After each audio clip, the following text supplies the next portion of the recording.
Radio for the masses. Headline edition, July 8, 1947. The Army Air Forces has announced that a flying disc has been found and is now in the possession of the Army. If the game is rigged, change the game. Game changer. I occasionally think how quickly our differences worldwide would vanish if we were facing an alien threat from outside this world. This is Fade to Black with your host, Jimmy Church, on the Game Changer Radio Network. I need your help to get to the year 1985. You're listening to Fade to Black with Jimmy Church on the Game Changer Network.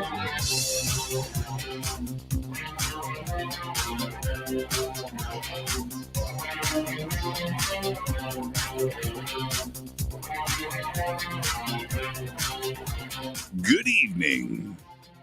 Fade to Black.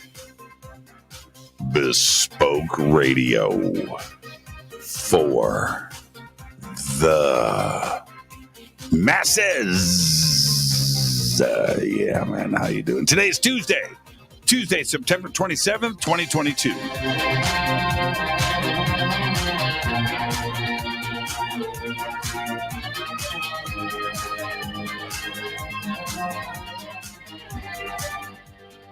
I would like to welcome everybody listening all around the world, all across the United States.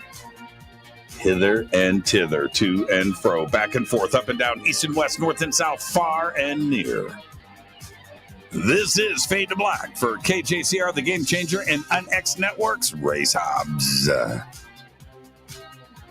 Harmonious Jimmy Church, what is cracking, everybody? How you doing? How you doing? All right, here we go. It's bombshell week here on Fade to Black. Wilson Davis, Grant Cameron, Oak Shannon,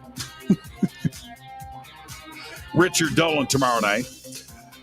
Tonight, our very special guest is me. Yeah.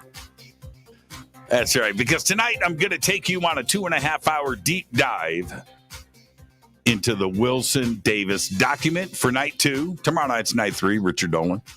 And then Thursday night is open lines all night long because it's Fader night. That's right. Great week here on the show. And I love the hills and valleys, right? The hills and valleys of ufology.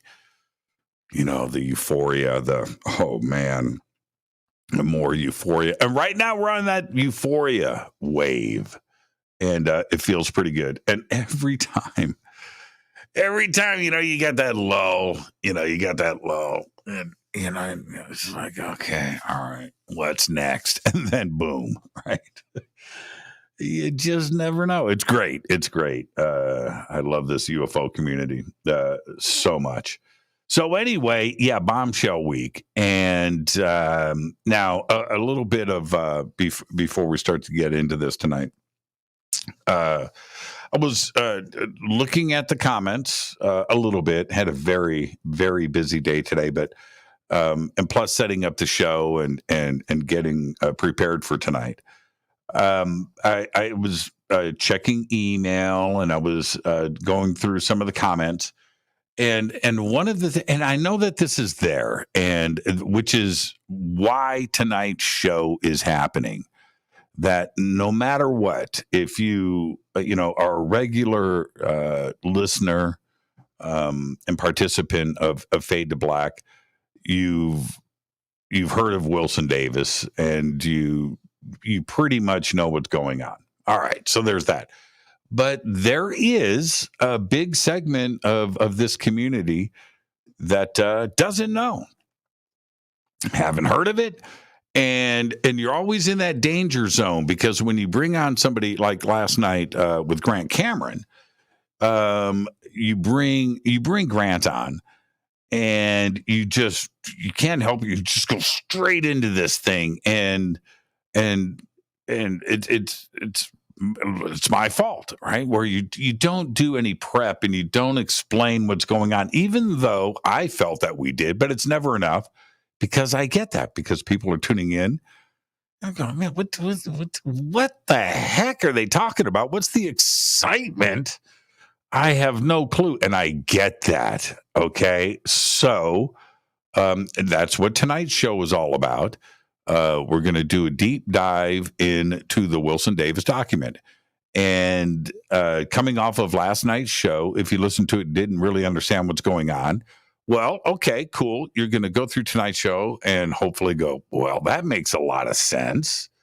Okay, I get the excitement now. And then you will go and do your own dive into the Wilson Davis document. And of course, the ATP working group and the notes around that. Of course, Oak Shannon, Jack Houck, and their notes. Melinda Leslie has been sitting on notes for a number of years from Jack Houck. And of course, Grant Cameron has his notes that were given to him from Eric Davis, who is the subject of tonight's show, almost, I guess, 20 years ago. I think that's what he said last night. So he's been sitting on these notes for a while, and he has made mention of them a few times in the past, but it just never really soaked in. Now it all makes sense because Oak Shannon did his interview earlier this week, coming out of the shadows. Okay, so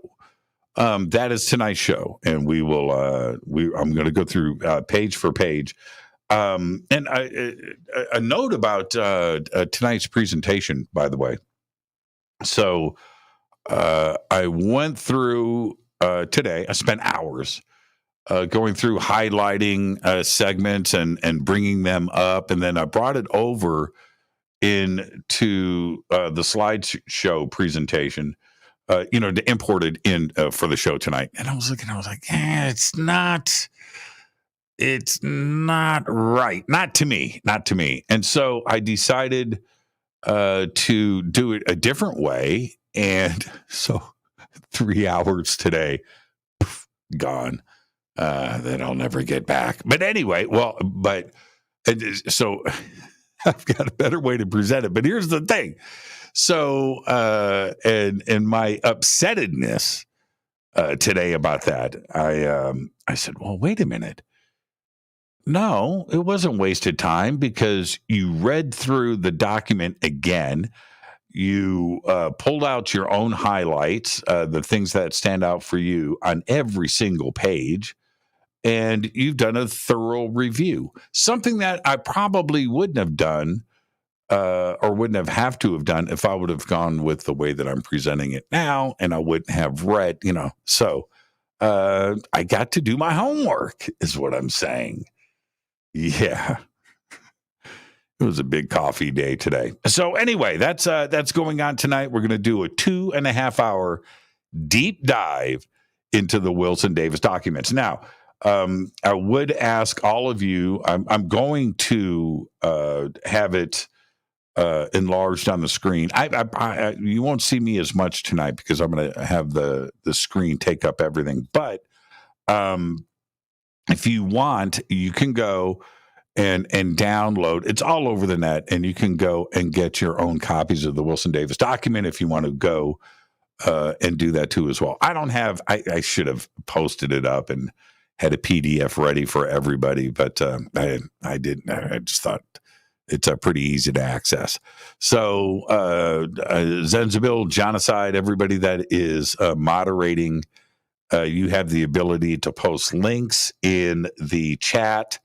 So if you guys want to pull up a PDF that everybody can get the 15 pages of Wilson Davis, that'd be great. And you can put that up in the chat. If you want to go through it with me, I'm going to have it up on the screen. But the other thing is that after tonight's show, you'll be able to go and read through the documents yourself.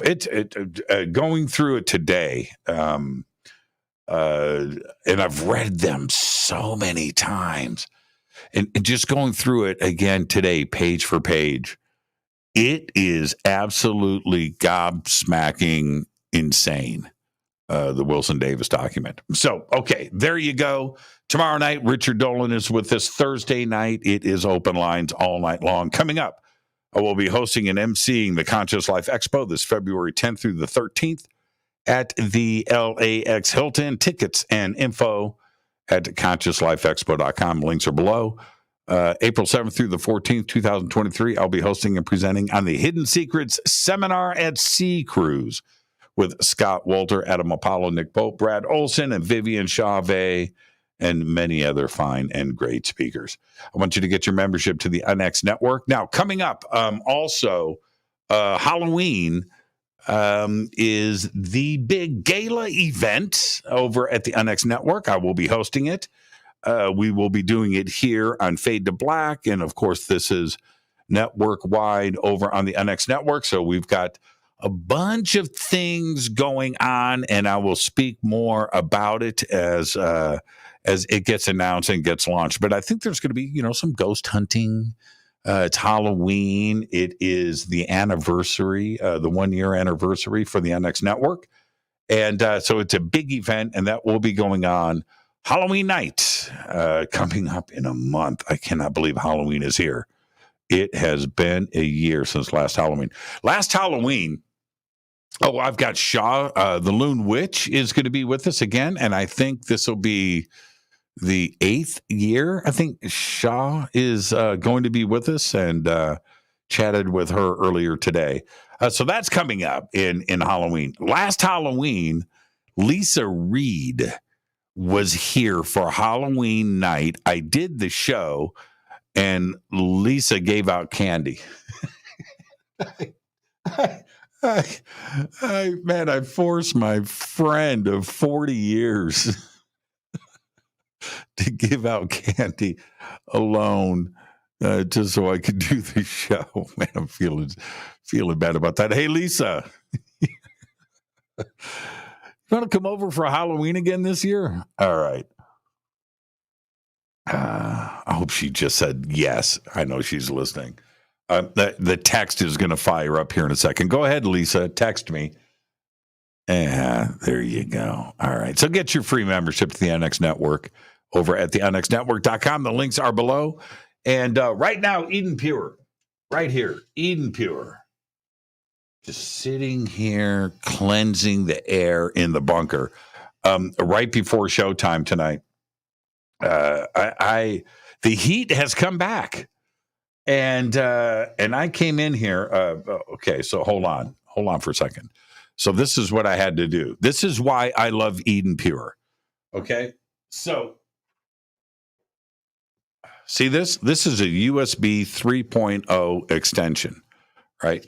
Okay, so installing the new camera. It's a 3.0 camera. I have the other 3.0 stuff that's installed. And the Eden Pure was in a 3.0 jack.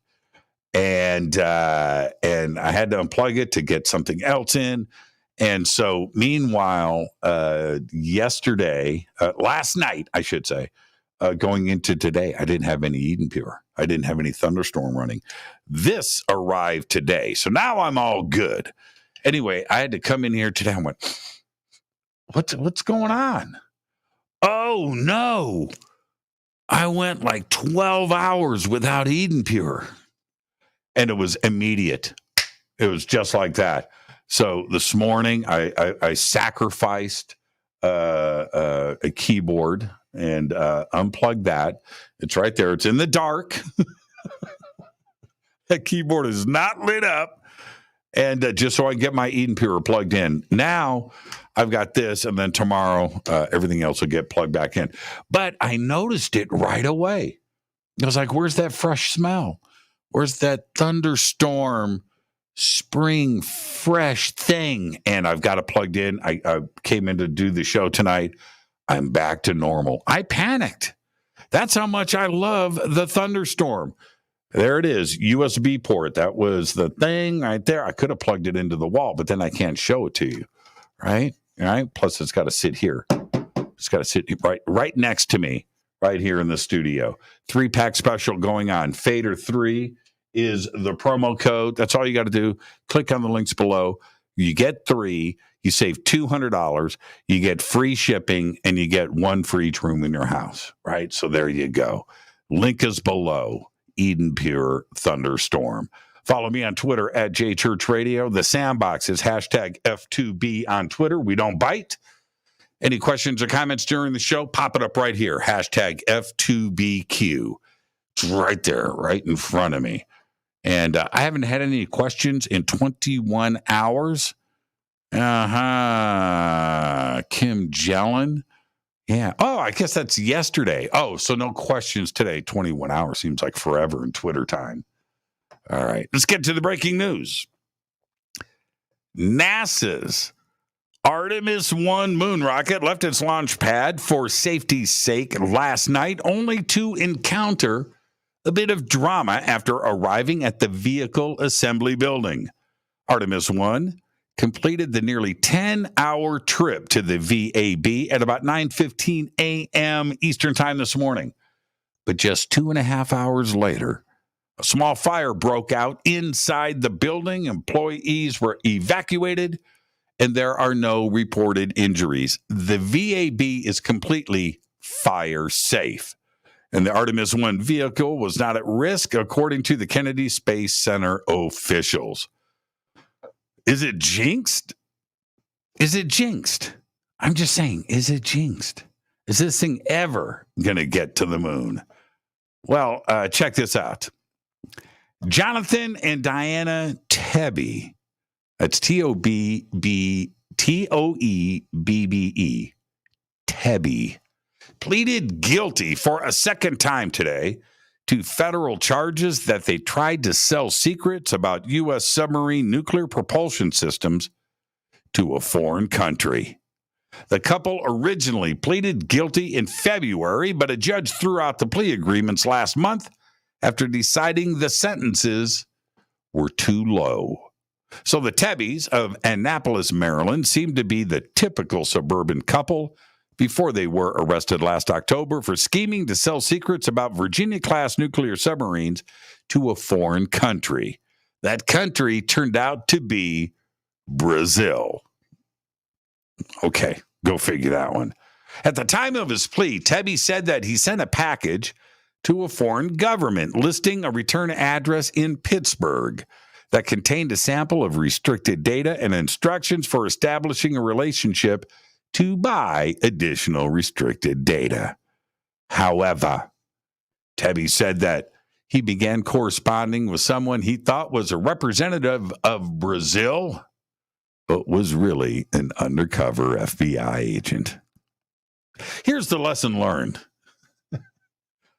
Don't be a dick. Don't sell out your own country. You're going to get caught.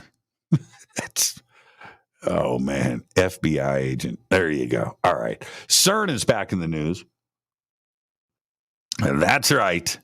CERN, the European Center for Nuclear Research, is preparing to idle some of its particle accelerators to save electricity, currently in short supply due to the war in Ukraine. Serge Claudet, head of CERN Energy Management Commission, said that CERN is making plans to shut down some of its 8 particle accelerators, including the Large Hadron Collider, the LHC, to assure the stability of the electrical grid in Europe. And this is the deal. CERN uses up the same amount of electricity as an entire city.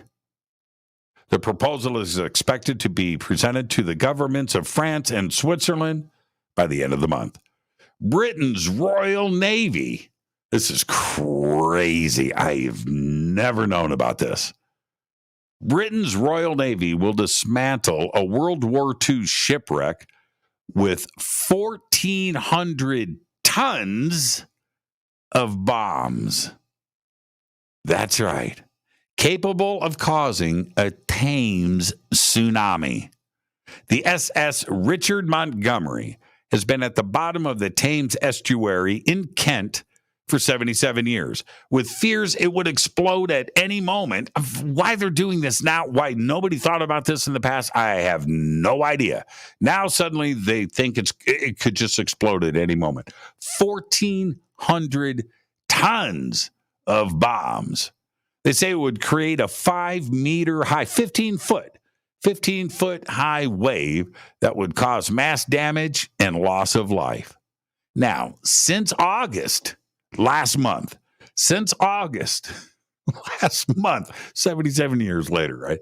Since August, a 3-month no-fly zone has been ordered over the bomb-laden ship. This means no drones, no microlights, no small planes will be allowed to fly over the wreck until November 15th, when the removal should be completed. There you go. Let's get this show cracking on this day in history. 1989. It seems like, the dates shift every year, right? And the days are not the same. But it seems that every year I am able to do this on this day in history. And I'm not going to stop because I remember it like it was yesterday. 1989. Zsa Zsa Gabor storms out of the courtroom. That's right. Oh, man, it was such big news here in L.A. She was accused of slapping Officer Paul Kramer during a June 14th traffic stop right here in Los Angeles, California. She had been pulled over for expired tags on her Rolls Royce on this day in 1989. Here's your fader fact. It's a strange one today. And I did not know this. I had to vet it. And turned out, yeah, of course, it wouldn't be a fader fact if I didn't vet it. And it's this. In 300 BC, Mayans worshipped turkeys. That's right. Because turkeys were vessels of the gods. And that is your fader fact. You didn't know that, did you? Neither did I. It's a good one. Tonight, my very special guest is me. I'm going to take you on a 2.5-hour deep dive into the Wilson Davis document for night 2 of Bombshell Week, Grant Cameron Week, here on Fade to Black. Tomorrow night, Richard Dolan. We will continue for Wilson Davis night 3 of Bombshell Week. And then Thursday, of course, is another Fader night with open lines all night long. And now, you see, I used to hold off on River Moon Coffee until right before my rant. Not anymore. I love this coffee too much. Fade to Black Blend. Go to the Amazon store. Search it. Fade to Black Blend. River Moon Coffee. That's how I type. Is that how you type? Just like, right? You know what to do. Promo code F2B Blend. Okay, let's go. Links are below. 2 days ago. Oh, hold on.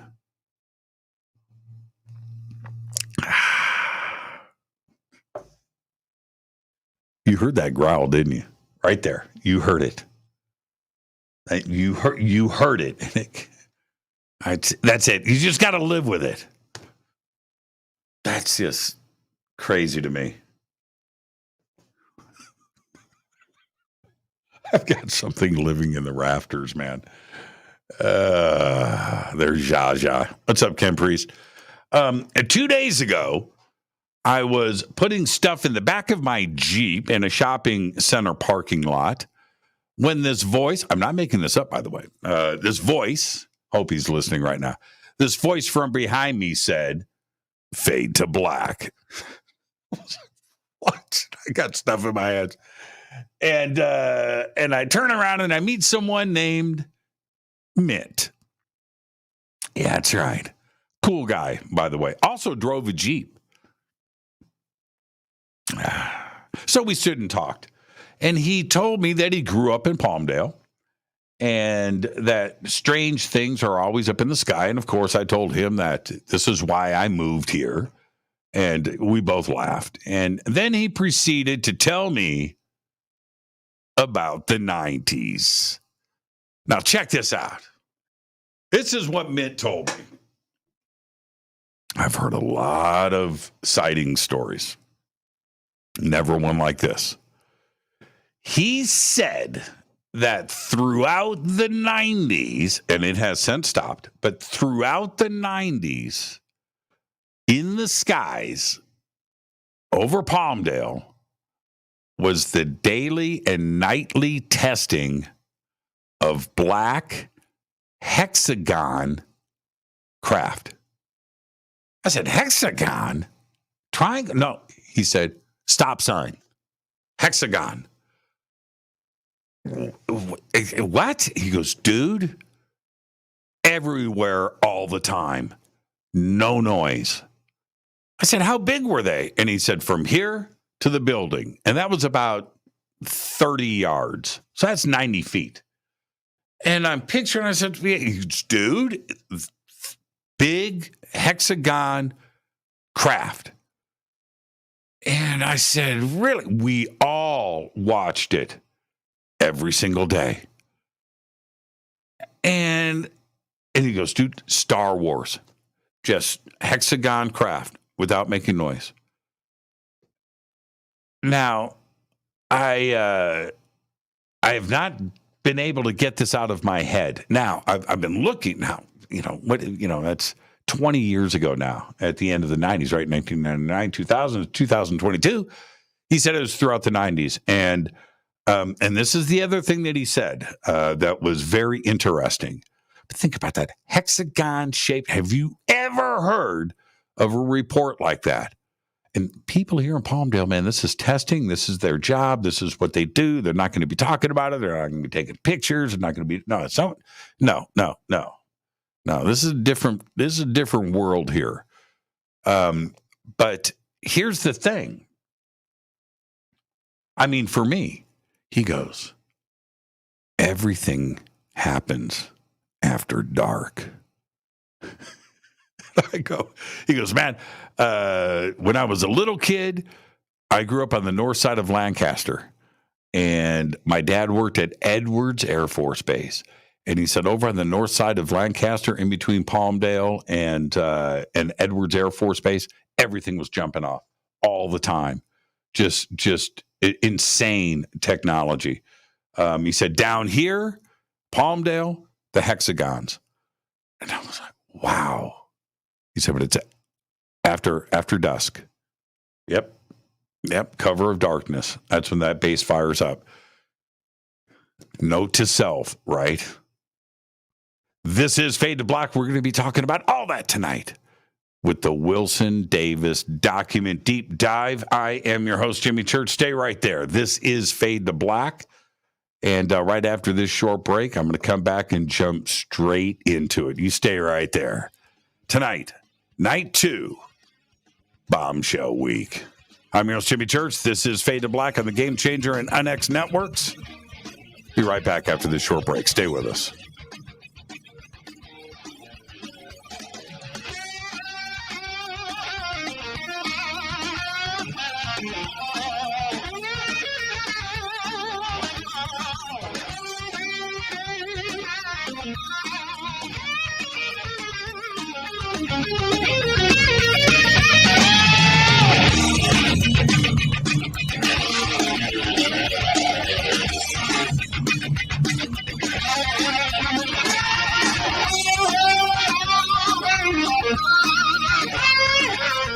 This is Nicole Church, daughter of you-know-who, and you're listening to Fade to Black on JimmyChurchRadio.com and the Game Changer Network. You're listening to Jimmy Church and Fade to Black on the X.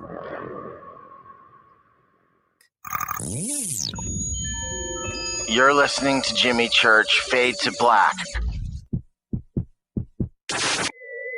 Fade to Black will now pause for alien identification. The station that talks the net. When you take the beans from Central America with dashes of Indonesian and African mixed in and then roast it to the dark side of Fade to Black, you create the ultimate brew of fringe. Introducing the Fade to Black blend from River Moon Coffee. Yes, River Moon's darkest customized roast was created for the love of Fade to Black. The alchemy of masterful roasting and smoking the beans is in every sip of this full-bodied, dark Java. I need my coffee dark, deep, with distinct bittersweet chocolate highlights, just like the bunker. Leaning further into the darkness of the roast is Fade to Black blend from River Moon Coffee.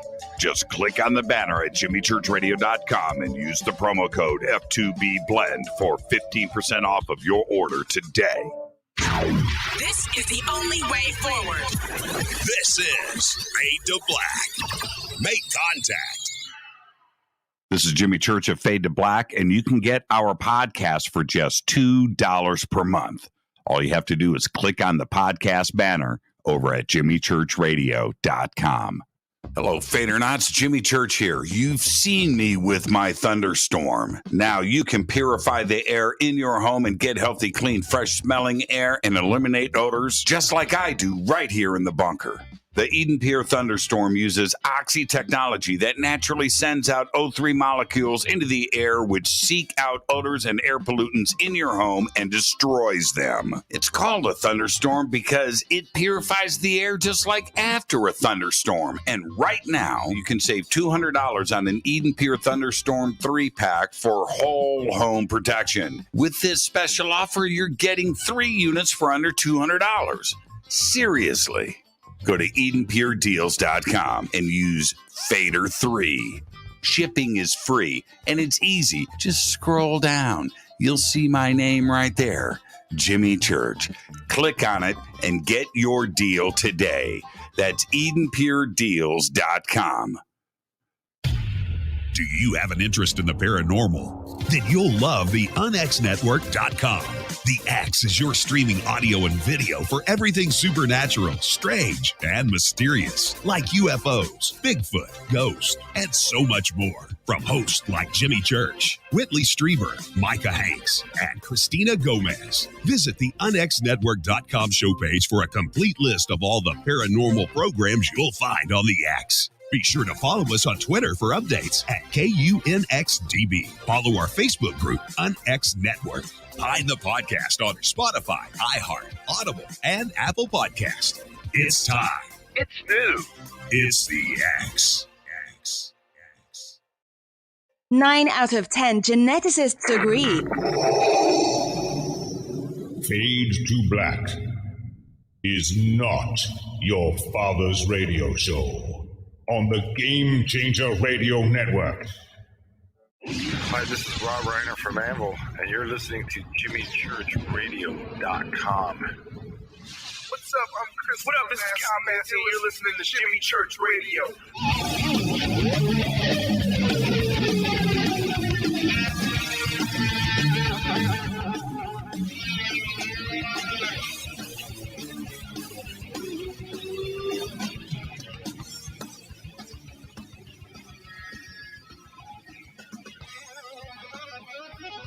Welcome back, Fade to Black. I am your host, Jimmy Church. Somebody in the chat room said, this ain't live. Oh, my. Well, there you go. My response was, that's a cheap shot to get a shout out. But I didn't say your name. That's what you get. This is Fade to Black. I'm your host, Jimmy Church. Tonight, a 2.5-hour deep dive into the Wilson Davis documents.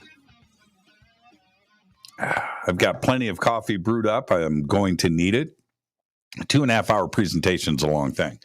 It's a long thing to do, but I do enjoy it. And I'll also be going through your comments tonight too as well. And if there's any questions that any of you have, put it in all caps and I will squeeze those in too as well.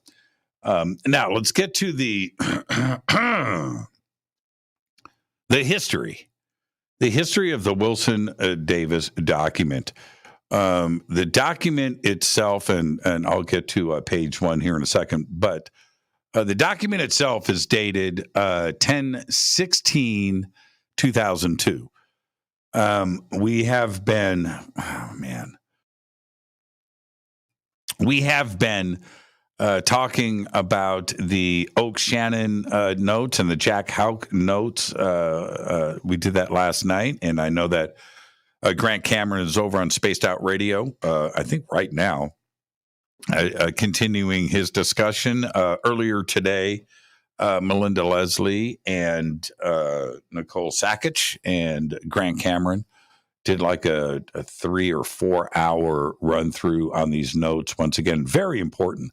But those notes are dated 1985, and which is also so relevant in all of this because it shows how far this history goes back.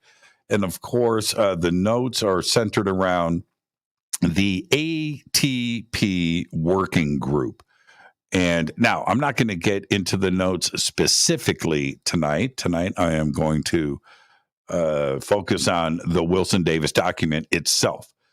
Now, so the history of it goes like this, as far as my knowledge and my involvement with it, and as this whole thing broke loose. It was, I believe, 3 years ago at the Conscious Life Expo in Los Angeles, which is in February. So that would have been February 2019. Okay. So I'm there, and Grant Cameron comes up to me with another gentleman who I hadn't met yet, who I know now pretty well. But and Grant came up, and he was visibly shaken, and he was acting nervous. And I was like, okay, so Jimmy, I've got some documents. I was like, man, what's going on? And literally, I said, you know, what's going on? I had to lawyer up. This is my lawyer, and that was Michael C. Hall, who the community now is very familiar with. And I said, you had to lawyer up for what? These documents. I'll tell you more. I need some other assurances and things, but you'll see him in about 2 weeks. I was like, okay. And then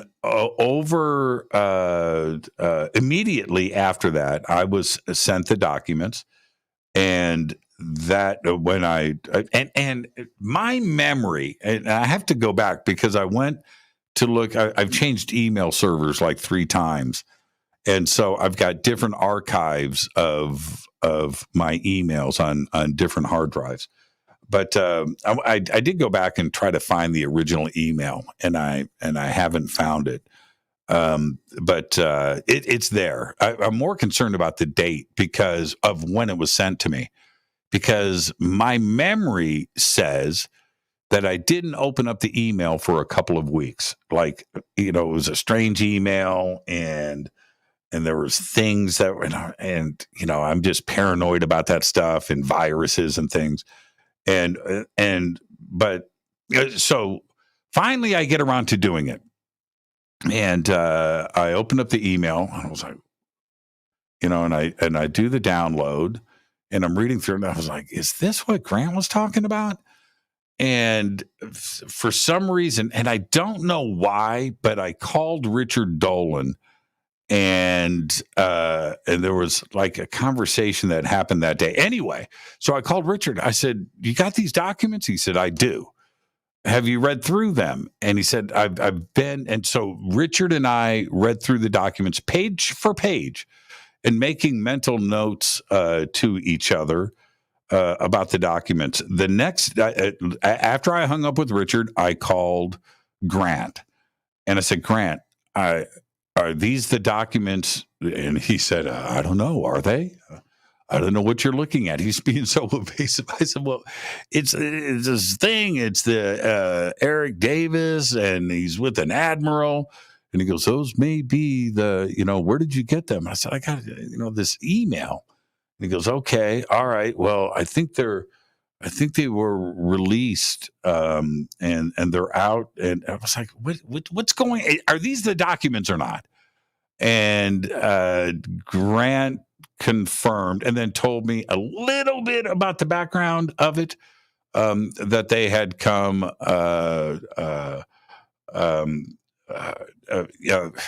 it came out of Australia. I think that's what he had said. And did he say? Okay, so anyway, there was this mystery behind it. The next day, I read through the documents probably 4 or 5 times. And the next day, I called Stephen Greer because on the first page, I think it's on the first page, Greer is mentioned, and then he's mentioned later on. And I thought that was pretty interesting, kind of a strange thing. And I called Stephen and I said, "Do you know anything about this document?" He said, "No."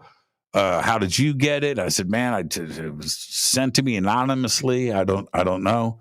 Is it real?" I said, "I don't know. Is it a government document?" "No, it's not a government document. It's like show notes." And he said, "Okay." So I sent it to Stephen. And then later on that week, I went on Coast to Coast. I think I brought Stephen Greer on Coast to Coast. And we talked about the documents and took phone calls. So it might have been, my memory says it was a Friday night. You'll have to go back and look at the Coast schedule around the dating of all of this and how it went down. But and Richard went public with it immediately. Then I had Richard on Fade to Black that week. I might have even had Greer on Fade to Black. So it was like a Wilson Davis week. And then this shot out into the community. Now, back then, there was Richard went all in. Now, Richard, okay, so the history, if I just stay on this, Richard had mentioned 2 pages of this document before on the show. Richard's going to be on with us tomorrow night, and Richard and I have talked about this so many times, not only on the air, but privately and trying to figure stuff out. But the one thing that he kept going back to me was, "Jimmy, I talked about this on the show a couple of years ago with you." And I do remember that, actually. And I think at one point, this is many years ago, I had asked Richard, "So what's the secret? What's the one thing? What's the what?" And he said, and I remember him answering, going, "You know what? I got these two pages of this document that I've confirmed that is legitimate, and it says this, and this." And Richard literally mentioned this document on the show years before the full 15 pages was released out into the public. Richard had the document for 10 years, 2 pages from the document. So now what does that mean in the big picture? Well, it means a lot of different things, but it certainly suggests that the document was out there going through specific circles for a number of years. And again, it's dated 2002. If Richard had it for 10 years, he talked about it on Fade to Black, probably 2015, 2016. So that backs up into 2006. So Richard got 2 pages of the document a couple of years after Eric Davis typed this thing up. That's a rough timeline. Don't quote me on dates and things like that. But my point is that this goes back a long ways. And certainly Richard has been aware of it, at least those 2 pages, for a very, very long time. And he knew that there was something to this. So now, if we fast forward to 2019, when the document started to hit out there, I going through the document with different people, not only Richard and Stephen Greer, but others. Of course, I went through it with Linda Moulton Howe. I went through it with Danny Sheehan, and a few others. And there were some names in here. Now, I don't pretend to know everything. No, I do pretend to know everything. I don't know everything. But there were some names in this document that I had never heard of before, and certainly Oak Shannon. And on the last page of the document, and we'll get to that, there's a lady's name there that is obviously of import to Eric Davis and Admiral Wilson, and we'll get to her too as well. I'd never heard of her. Now, there are other names in the document that we're all familiar with. Hal Puthoff and Kit Green and Miller and so forth. And okay, so but there was this thing about it as I read through it that said to me that this event actually happened, that this conversation actually went down between Eric Davis and Admiral Wilson. There's another part of this when I say that the document is real. Well, it is real. It's somebody's notes, right? Now, is it an official government document? No. But is the document an actual document? Yes, it is. Typed by who? Well, okay. Was it Eric Davis? What is this a product of Eric Davis? And I think that today, as we look at everything else that has happened, and I'm talking about the Oak Shannon notes, the Jack Houck notes, and some of the comments from people, and of course, Oak Shannon's interview that he just did a couple of days ago when he just came out of the shadows. I think that it all points back to this document being a transcription by Eric Davis of a conversation that he had in the back of a car behind the EG&G building in Las Vegas. And so we're going to start there. Why is that important? EG&G, I'm going to pull up the document here in just a second. EG&G, for all of you, the crazy part about EG&G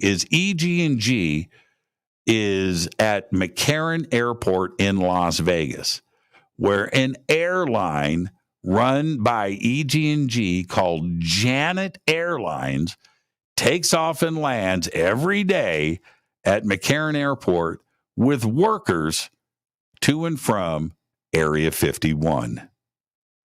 So what an interesting scenario here that this entire document, conversation, event starts behind the EG&G building right there in front of the Janet Airlines jets, and this clandestine cloak and dagger conversation about UFOs goes down in the back of a car. And these are the notes, and that was the location. So let's start here. This is page 1. This is the cover page. It's page 1. It's 15 pages. This is page 1. And so let's start here at the top of the page. You can see it says Eric W. Davis, EWD notes. And here is the date, 10/16/2002. Okay, and underneath that, it says Eric Davis meeting with Admiral Wilson. Now, okay, and as we go through this, there are names and last names and first names that I don't necessarily know. Okay, and we may never know. And it starts off this way. It says, Rich says to go to EG&G Special Projects Building at Greer and Paradise. Greer and Paradise are two Paradise Road in Las Vegas. Greer and Paradise. Meet at 10 a.m. Don't be late. All right. Now, then it goes 10:10. Admiral late. Arrives with 2 Navy officers in uniform. He's in a suit, now civilian, in uniform. 1 full lieutenant, 1 commander. A petty officer drives car. Greetings with Admiral Wilson. We sit in his car in back of the EG&G building. Talk until 11:20 a.m. Others departed for building to attend a meeting inside at 10:10 p.m. So this entire conversation is about an hour and 10 minutes long. All right. Tom Wilson, that's TW. Hello. The minute I saw this was part of my highlights from earlier today, was these 3 paragraphs right here. So we're going to start here with some pretty extreme highlights. Hello. The minute I saw your Eric W. Davis name resume, U.S. Uniformed Services ID copy, Air Force orders, and physics paper Rich gave, I knew who you were. put two and two together, figured you out, figured who you were, laughs.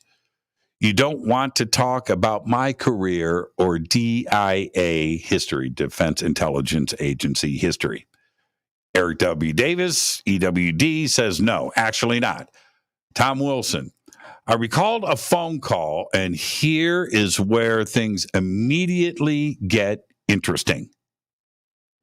Remember, Oak Shannon, who I've never heard of before this document, just did an interview for the first time 4 days ago now. Okay, here we go. I recalled a phone call with Oak Shannon in August of 99. Big Oak Shannon fan. Go back years in the Navy before Oak left for Los Alamos National Laboratories. Tom Wilson continues with Oak talked for 2 hours. Wanted to convince to talk to me, Eric W. Davis, about what he told Will Miller circa June 97 and April of 97 in reference to the Boston Globe story by Leslie Kane. Yep, UFO topic. Crashed, retrieved, UFO, craft, bodies, etc. MJ-12-like UFO organization or cabal. All right. Eric W. Davis then replies with, what was said? He says, confirmed Greer, Stephen Greer, Will Miller, Edgar Mitchell, gave a talk in the Pentagon conference room. Admiral Mike Crawford, General Pat Hughes, his boss, were present, others too. Date was April of 97. Ed Mitchell said this on 4/9/97. After group broke up, Miller and Wilson talked privately 2 hours on UFOs, MJ-12, Roswell, crashed UFOs, alien bodies, etc. Right? Tom Wilson is intrigued, knew about intelligence on U.S. military intel, UFO close encounters, and foreign government encounters. He has seen records, and he told Will Miller. That right there is one of the most extraordinary. That is the opening. That is page one. That is the opening salvo in this. Extraordinary statements are being made here. Extraordinary. Tom Wilson says, yes, Miller asked the question on MJ-12 UFO cabal, crashed UFO.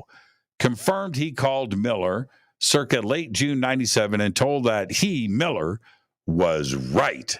There is such an organization in existence. Now, page one ends with, what did you tell? Now, if we back up, and what is important in this document right here is this Oak Shannon quote. Because Oak said the other day in his interview, he said, yeah, I talked to, I knew Tom Miller and knew him quite well, actually.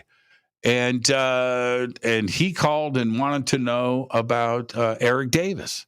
Now, and I could go back and watch the interview again, but I pretty much believe that is exactly what Oak Shannon said. And Oak said, hey, man, yeah, I know Eric. Eric's a good guy. He's a stand-up guy. And that's what Admiral Wilson wanted to talk about, was Eric Davis. Now, this is from Oak Shannon's mouth. This is what he stated. And this is what is said in this. Now, is it confirmation that this is real? Well, okay, not in of itself. Of course not. But it would certainly, if you are vetting something and you're putting the pieces of the puzzle together here, we have this. And then we go back to the Oak Shannon notes and the Jack Houck notes and this document. And again, Oak Shannon being at the center of this to support all of this. Nobody else has come out.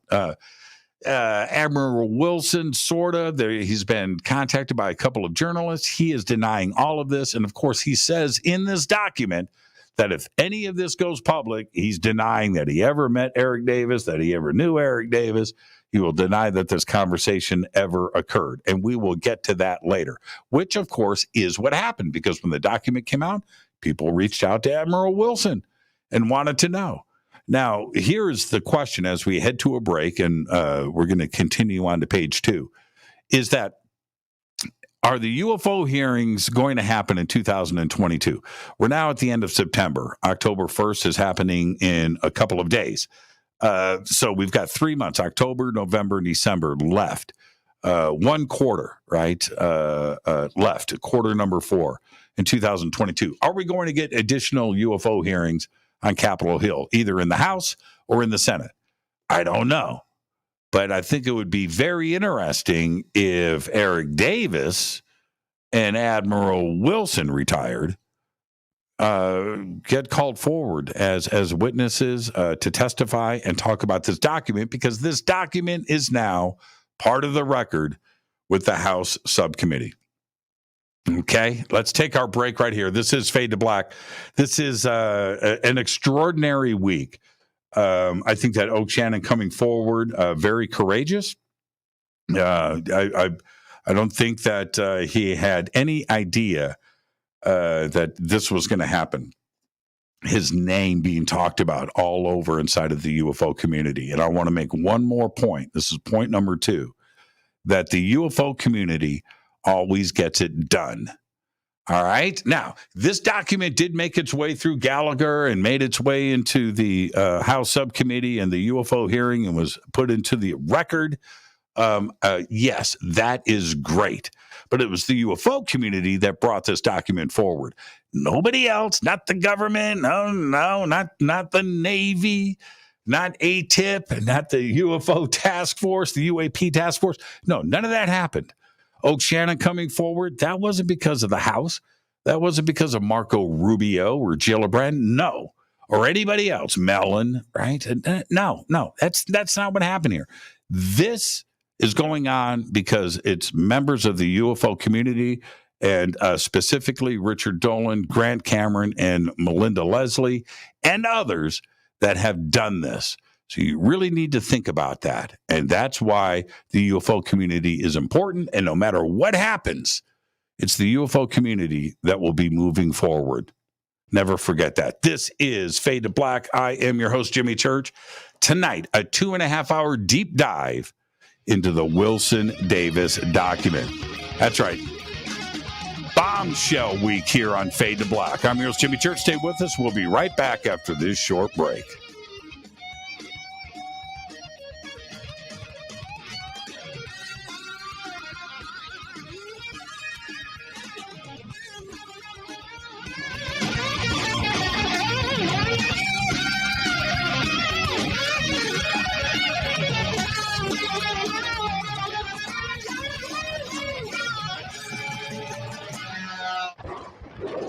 This is Fade to Black with Jimmy Church on the Game Changer Radio Network. Your 1 million gigawatt paranormal powerhouse, KUNX DB, VX. Hello, Fadernauts. Jimmy Church here. You've seen me with my thunderstorm. Now you can purify the air in your home and get healthy, clean, fresh-smelling air and eliminate odors just like I do right here in the bunker. The Eden Pier Thunderstorm uses oxy technology that naturally sends out O3 molecules into the air, which seek out odors and air pollutants in your home and destroys them. It's called a thunderstorm because it purifies the air just like after a thunderstorm. And right now, you can save $200 on an Eden Pier Thunderstorm 3-pack for whole home protection. With this special offer, you're getting 3 units for under $200. Seriously. Go to EdenPureDeals.com and use Fader3. Shipping is free and it's easy. Just scroll down. You'll see my name right there, Jimmy Church. Click on it and get your deal today. That's EdenPureDeals.com.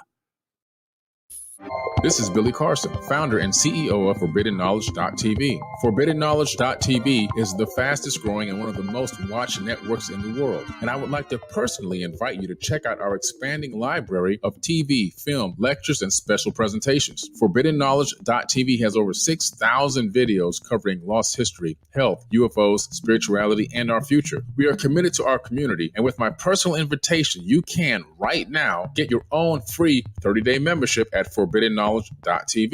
Your own library of information starts today at forbiddenknowledge.tv. Because you never got that pony you always wanted. Damn it. Jimmy Church and Fade to Black on the Game Changer Network. Listen, I know, and you know, that you've always wanted your first crystal skull. Or maybe you're a collector just like me, but you just don't know where to go to find the real thing. Then I met Carolyn Ford over at EinsteinTheCrystalSkull.com. Carolyn is the guardian of Einstein, one of the most respected ancient crystal skulls in the world. All of her unique skulls have been imprinted sitting with Einstein in his sacred lodge and are carved from the finest gemstone and materials. Imprinting is the process of receiving the ancient wisdom from the master skull or master computer, Einstein, the ancient crystal skull. To see Carolyn's current collection of crystal skulls, just visit her store at EinsteinTheCrystalSkull.com or click on the banner over on our site. Don't forget to use the promo code Jimmy at checkout to receive 10% off of your order today. That's promo code Jimmy. Finding your first or next crystal skull is easy. Just visit EinsteinTheCrystalSkull.com. Hello, I'm Katie, and you're listening to my main man, Jimmy Church, on JimmyChurchRadio.com. Hi, this is Ray Hobbs here, repping the planet, and you're listening to my good friend, Jimmy Church, Fade to Black. This is Toby Kebbell. You're listening to JimmyChurchRadio.com. Don't hurt me, Jimmy. I'm only little. Hey, I'm Adrian Grenier, and this is Ari Gold. We're the Honey Brothers. We're of the Honey Brothers. Hey, I'm Adrian Grenier, and I'm Ari Gold. We're the Honey Brothers, and you're listening to Jimmy Church. The Revolution. This is Jimmy Church of Fade to Black, and you can become an official Fadernaut by just going to our membership section at JimmyChurchRadio.com. Hello, this is Serena Wright Taylor from Conscious Life Expo, and you're listening to Fade to Black with Jimmy Church, who holds the Lucky Pony record for the best astrological chart since 1963. True story. This is Micah Hanks of the Gralien Report, and you're listening to Jimmy Church on Fade to Black.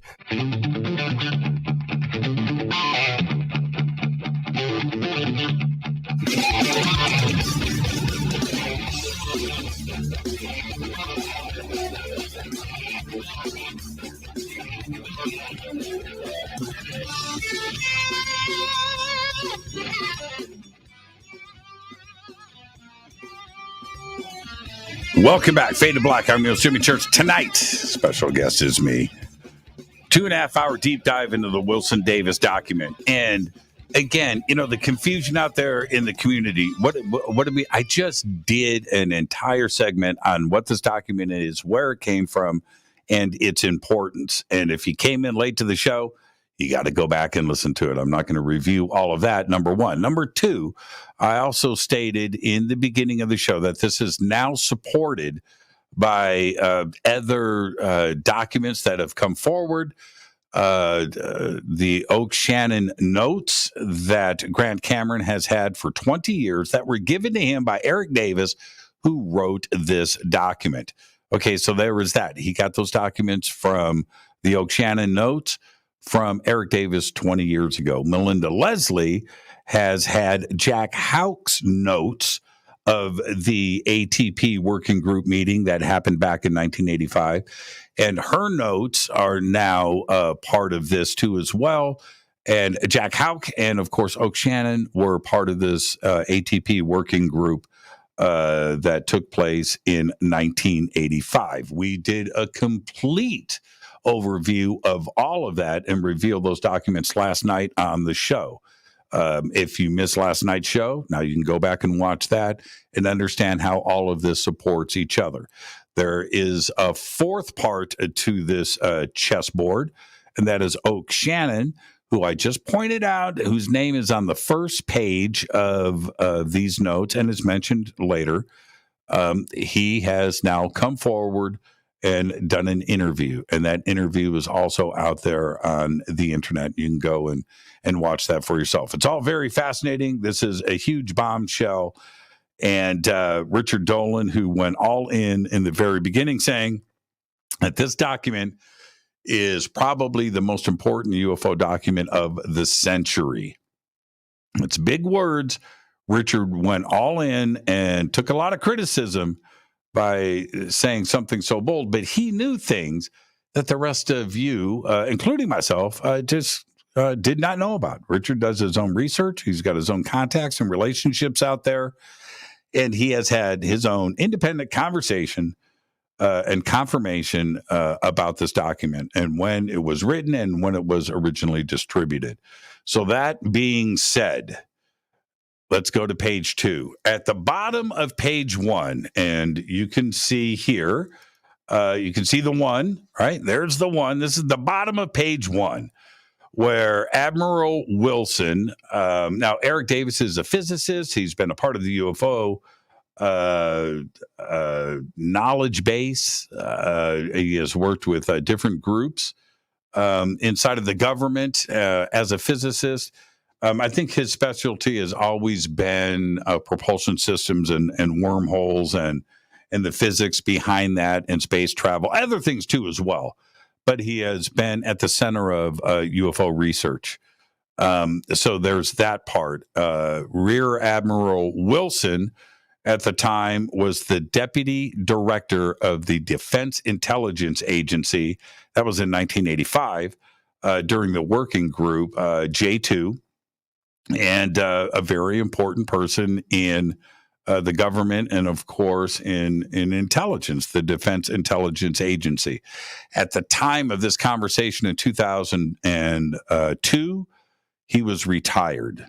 Okay, even though he had enlisted personnel with him that were escorting him to this meeting at EG&G, and also he had a driver that was, I think, listed here as a petty officer. So that's that. So at the bottom of page 1, Wilson says, yes, Miller asked the question on MJ-12 UFO cabal crashed UFO.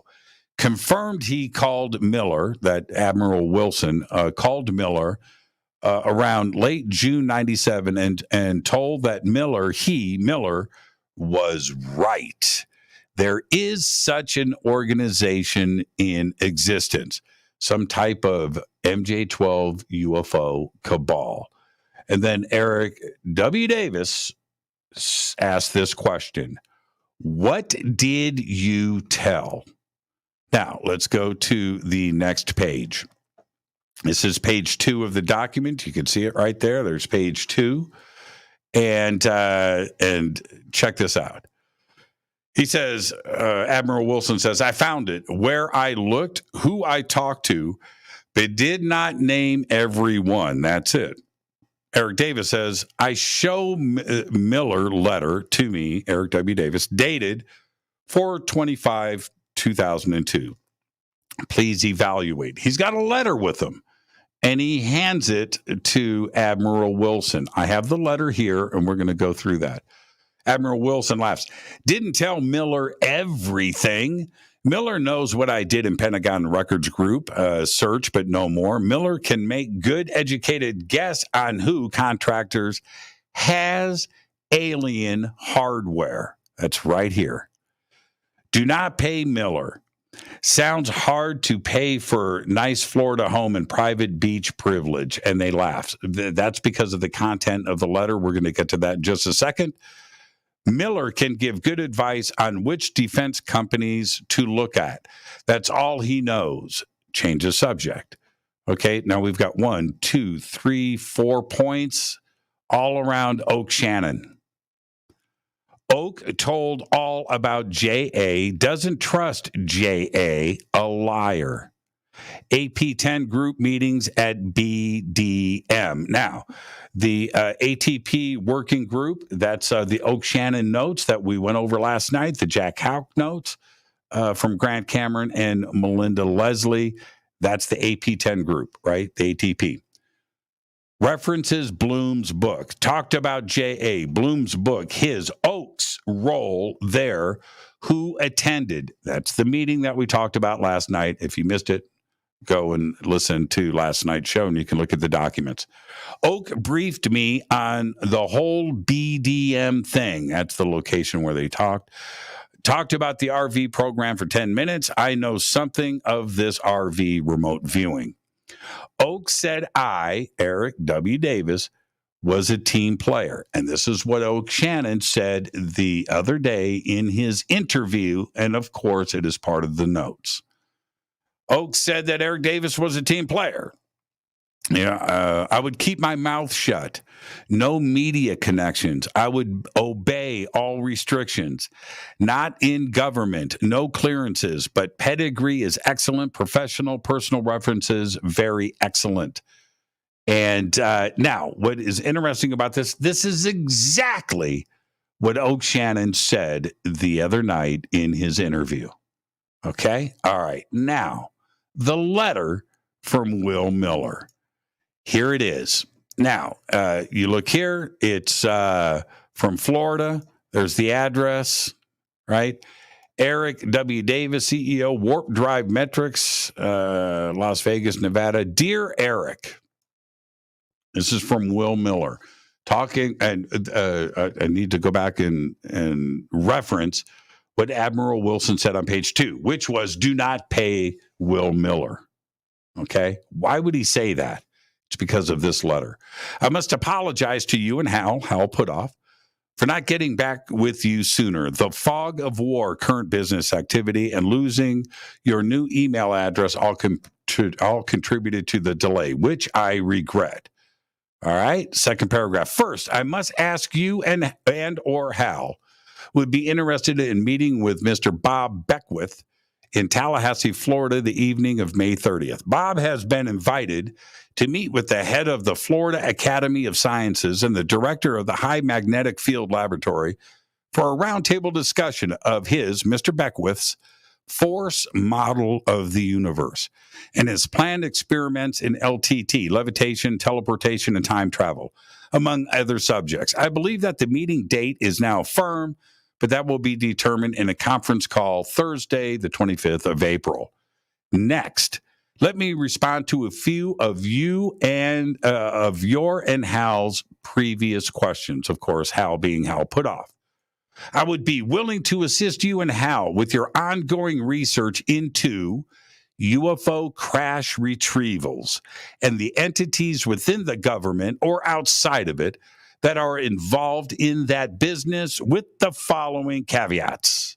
First, there must be absolutely no mention or association of my name with your work or investigation.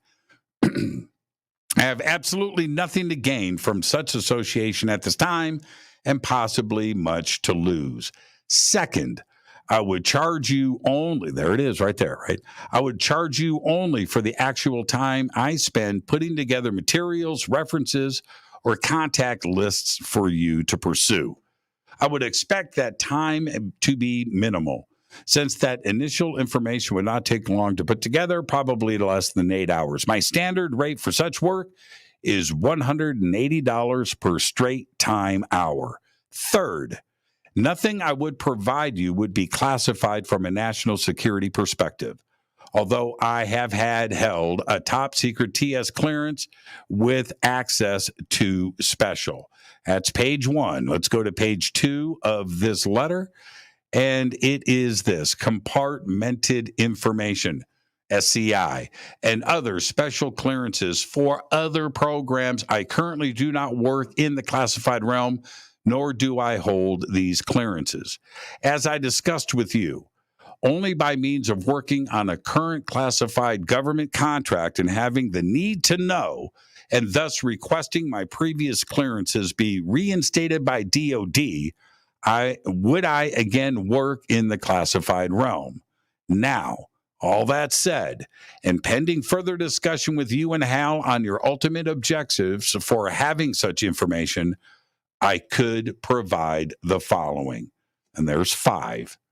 Number 1, particulars on a special team involved as a secondary mission with recovering crashed craft, including but not limited to the previously classified F-117 stealth fighter, This team or its successors is a parent-sponsoring entity, and its two key officers may provide some of the information that you seek. Talking about crashed UFOs and the recovery of those craft. Point number 2. The name and last location of a senior officer who I believe had firsthand knowledge of U.S. government alien reproduction vehicles, ARVs, that's United States government built flying saucers, reproductions of actual alien craft, at Area 51 and associated locations. That's extraordinary. Point number 3. The name and current location of a retired senior flag rank officer who I believe was directly involved in government interaction with a significant UFO event on the East Coast of the United States, and I believe has, by virtue of his former leadership position, high military rank and control of significant military forces, direct knowledge of United States government involvement in this business. Point number 4, a list of civilian government contractors who, by virtue of their past and current highly classified work, current capabilities, clearances, specialized personnel, and geographic areas of concern, most likely have current involvement in and knowledge of United States government work in alien-derived technologies, crashes, landing, and associated events. Now, this last paragraph is extremely interesting. This is point number 5. If you have interest in any of the above, please let me know. Finally, I have a request. I'm trying to locate a company in Las Vegas, Nevada, which some years ago manufactured a specialized disabling pepper spray, right? For the military and law enforcement. The company was called One Mark Inc. at 2300 West Sahara Avenue, Suite 500. And I knew its VP, a Mr. Joe Zaccaro. Any help in locating him or the company would be appreciated. Best regards, Will Miller. Now, this letter, which was just handed to Admiral Wilson in the back of the car, Admiral Wilson reads it and says, yes, that Will Miller knows some stuff, and he can probably point you in the right directions, but don't pay him for that information. That's what Admiral Wilson said. And you go back and you read this letter, and it is so specific. And I believe, I can't go on the record here because I don't have Will Miller on the show tonight, but I believe that Will Miller has confirmed that that letter is authentic. Page 3. Here we go. Page 3. Admiral Wilson says, told Oak Shannon, it's a bad time. Time no good to talk to me, Eric W. Davis. And Oak Shannon had said that he had I think he had a heart attack. He'd been in the hospital all year long, very sick. His wife, Linda, was fielding all of his phone calls, and he was not really talking to anybody. But he did get through, and he confirmed this the other night that, yes, he talked to Admiral Wilson when he was sick and talked to him about Oak Shannon. And here we go with this. Remember, this was written in 2002. Oak Shannon's interview was 4 days ago. The Oak Shannon notes refer all of this. So does Jack Hawkes. And, of course, we have the Admiral Wilson, Eric Davis document that we are going through here. So now let's go to this very important point. Said Oak, too difficult to contact anymore. Heard he was in and out of the hospital, extremely sensitive to stress, heart sickness, bad news. I tried calling. Linda takes messages, but none return. She doesn't want much on Oak's plate for fear. Didn't say yes or no to request. I would think on it. She said she would think on it. 3 years pass and retiring, left the DIA in July of 2002, replaced by Admiral Jacoby. Wilson continues. Came to test site special area to wrap up projects. He began in 1998. Successor can't be bothered with right now for lack of time and knowledge. Did tour and say goodbye to folks. Trip set up by the NNSA, the National Nuclear Security Agency. Rich and Doug. You, Eric Davis, know them. They're AFIO members, right? Told them how new Las Vegas chapter needed guest speakers for chapter public review venue, raise money and membership, etc. Rich and Doug talked about you, Eric Davis, phoned from D.C., sent me copies of your NASA papers and other related wormholes are your thing. I just mentioned that earlier.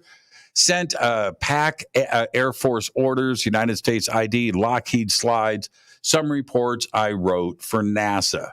Eric W. Davis says, when?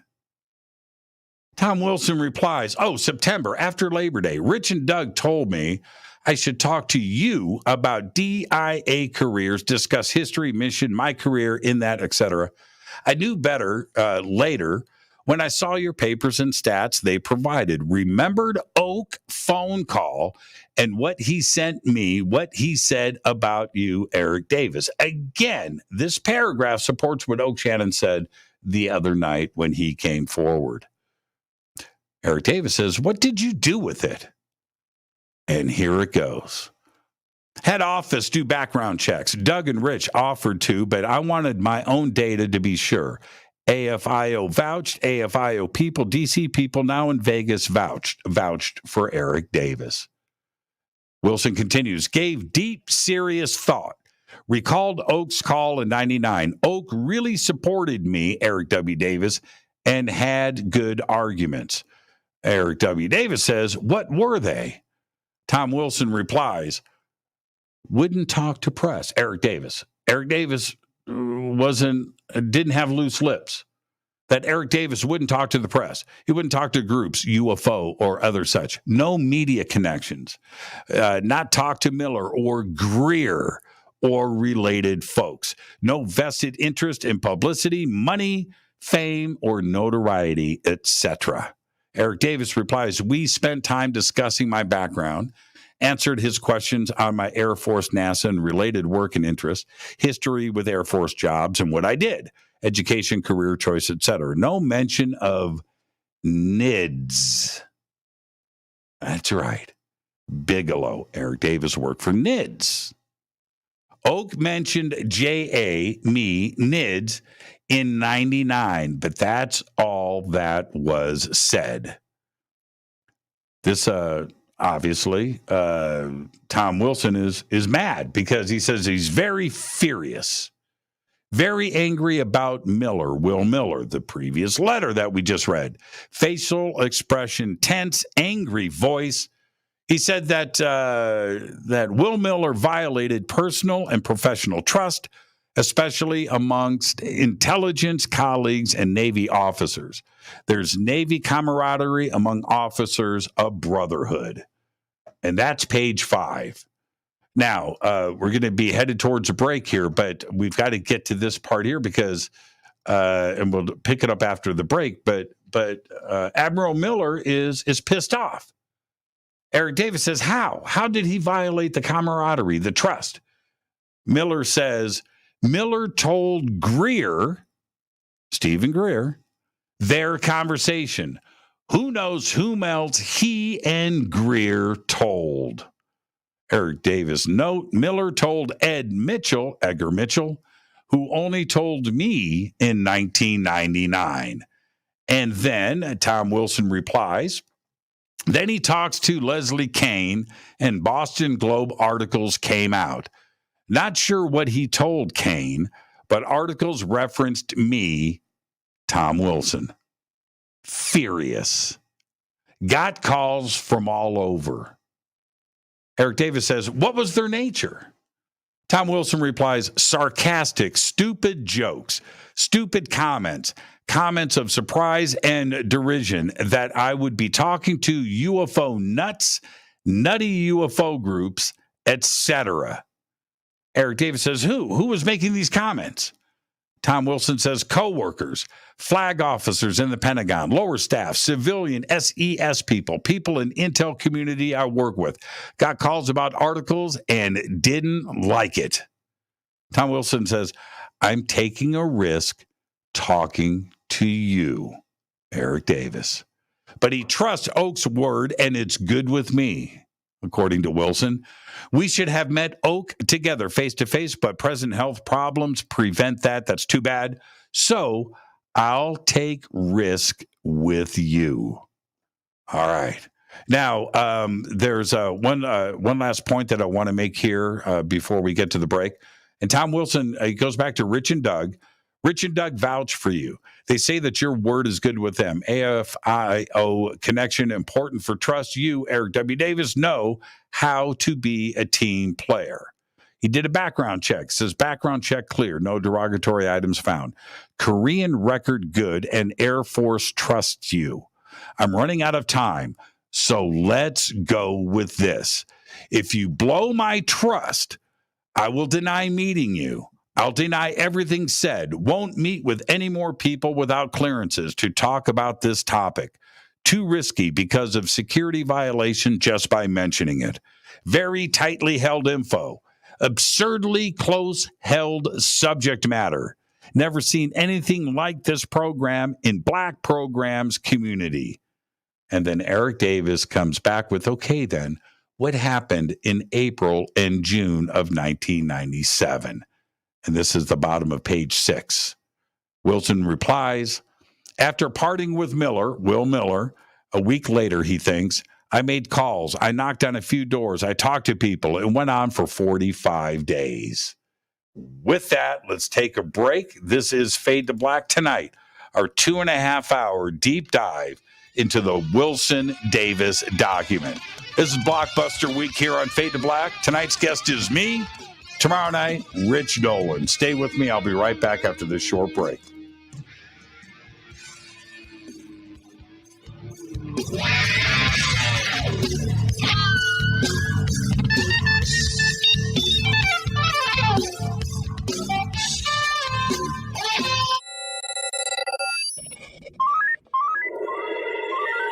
Way out here, we listen to Jimmy Church. You're listening to Fade to Black. You're listening to Jimmy Church and Fade to Black on the X. ¿Qué tal, mis amigos? Yo soy Mario Carson, el tiburón, y los invito para que escuchen a mi buen amigo Jimmy Church Radio. ¡Claro que sí! The Believer is the chilling true story of Dr. John Mack, a renowned Harvard psychiatrist and Pulitzer Prize winner. This is an outreach program from the cosmos to the consciously impaired. He risked it all to investigate human encounters with aliens. The Believer, Alien Encounters, Hard Science, and the Passion of John Mack. Written by award-winning former New York Times journalist and author Ralph Blumenthal. Now available in paperback from High Road Books. Introducing the Game Changer blend from River Moon Coffee that delivers a customized blend made specifically for the Fadernauts. If the game is rigged, change the game. It's a bolder cup with some bite.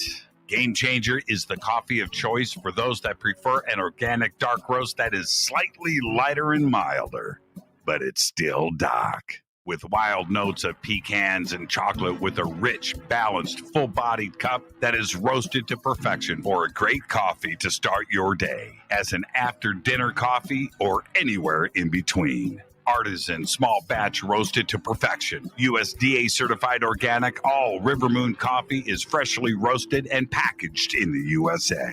Just go to rivermooncoffee.com or click on the banners over on our site and use the promo code F2BBLEND for 15% off of your order today. rivermooncoffee.com. Do you want to be an official Fadernaut? Of course you do. This is Jimmy Church of Fade to Black. Just go to our membership section at jimmychurchradio.com.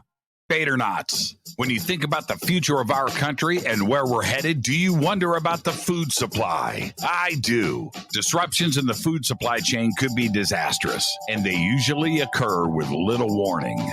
That's why the smartest thing you can do today is to stockpile emergency food, water, and other essentials. I personally recommend My Patriot Supply. They're the nation's largest emergency preparedness company, serving millions of customers for more than a decade. In fact, they're the only source my family trusts for our preparedness plan. You should too. Right now, save 20% off a full 4-week supply of delicious meals that provide 2,000 calories a day. Saving 20% helps too, doesn't it? Especially now. So go to preparewithjimmy.com and get ready. That's preparewithjimmy.com. There's no time to lose. Do it now. So, you love talk radio? Then you'll love TalkStreamLive.com. TalkStream Live is always on, 24/7 with the best streaming talk shows. Find your favorite talkers and discover some new ones. It's free, readily available online or on mobile with any smartphone or tablet. Finding your favorite talk shows all in one place has gotten a whole lot easier. Just go to TalkStreamLive.com. Be sure to download the free apps from Google Play or the iTunes App Store. You listen to us, and we listen to you. And so does the CIA. Hi, I'm Ray Sobbs, and I'm here to tell you about something I really think you're going to like. The UNX Network is a part of a larger group called UNX Media, and one of the things we offer is the quarterly UNX magazine, which is available both in print and digital formats. This amazing magazine covers all aspects of the unexplained and makes for a great coffee table periodical that is certain to spark enlightening conversations in your living rooms. We invite you to check out the latest digital issue for free. Just go to unxnetwork.com/membership and fill out your free membership with your name and email and become a new free member. The new summer issue is now available, and the theme is Time Anomalies, which includes a feature article written by our managing editor, Lee Spiegel. Just go to unxnetwork.com/memberships. That's unxnetwork.com/memberships and get your free e-copy of the UNX magazine today. You are listening to Fade to Black with Jimmy Church on the Game Changer Network. Oi, oi, I'm Reese Evans. You're listening to Jimmy Church. This is Revolution. The revolution will not be televised. The revolution is on radio. Ciao.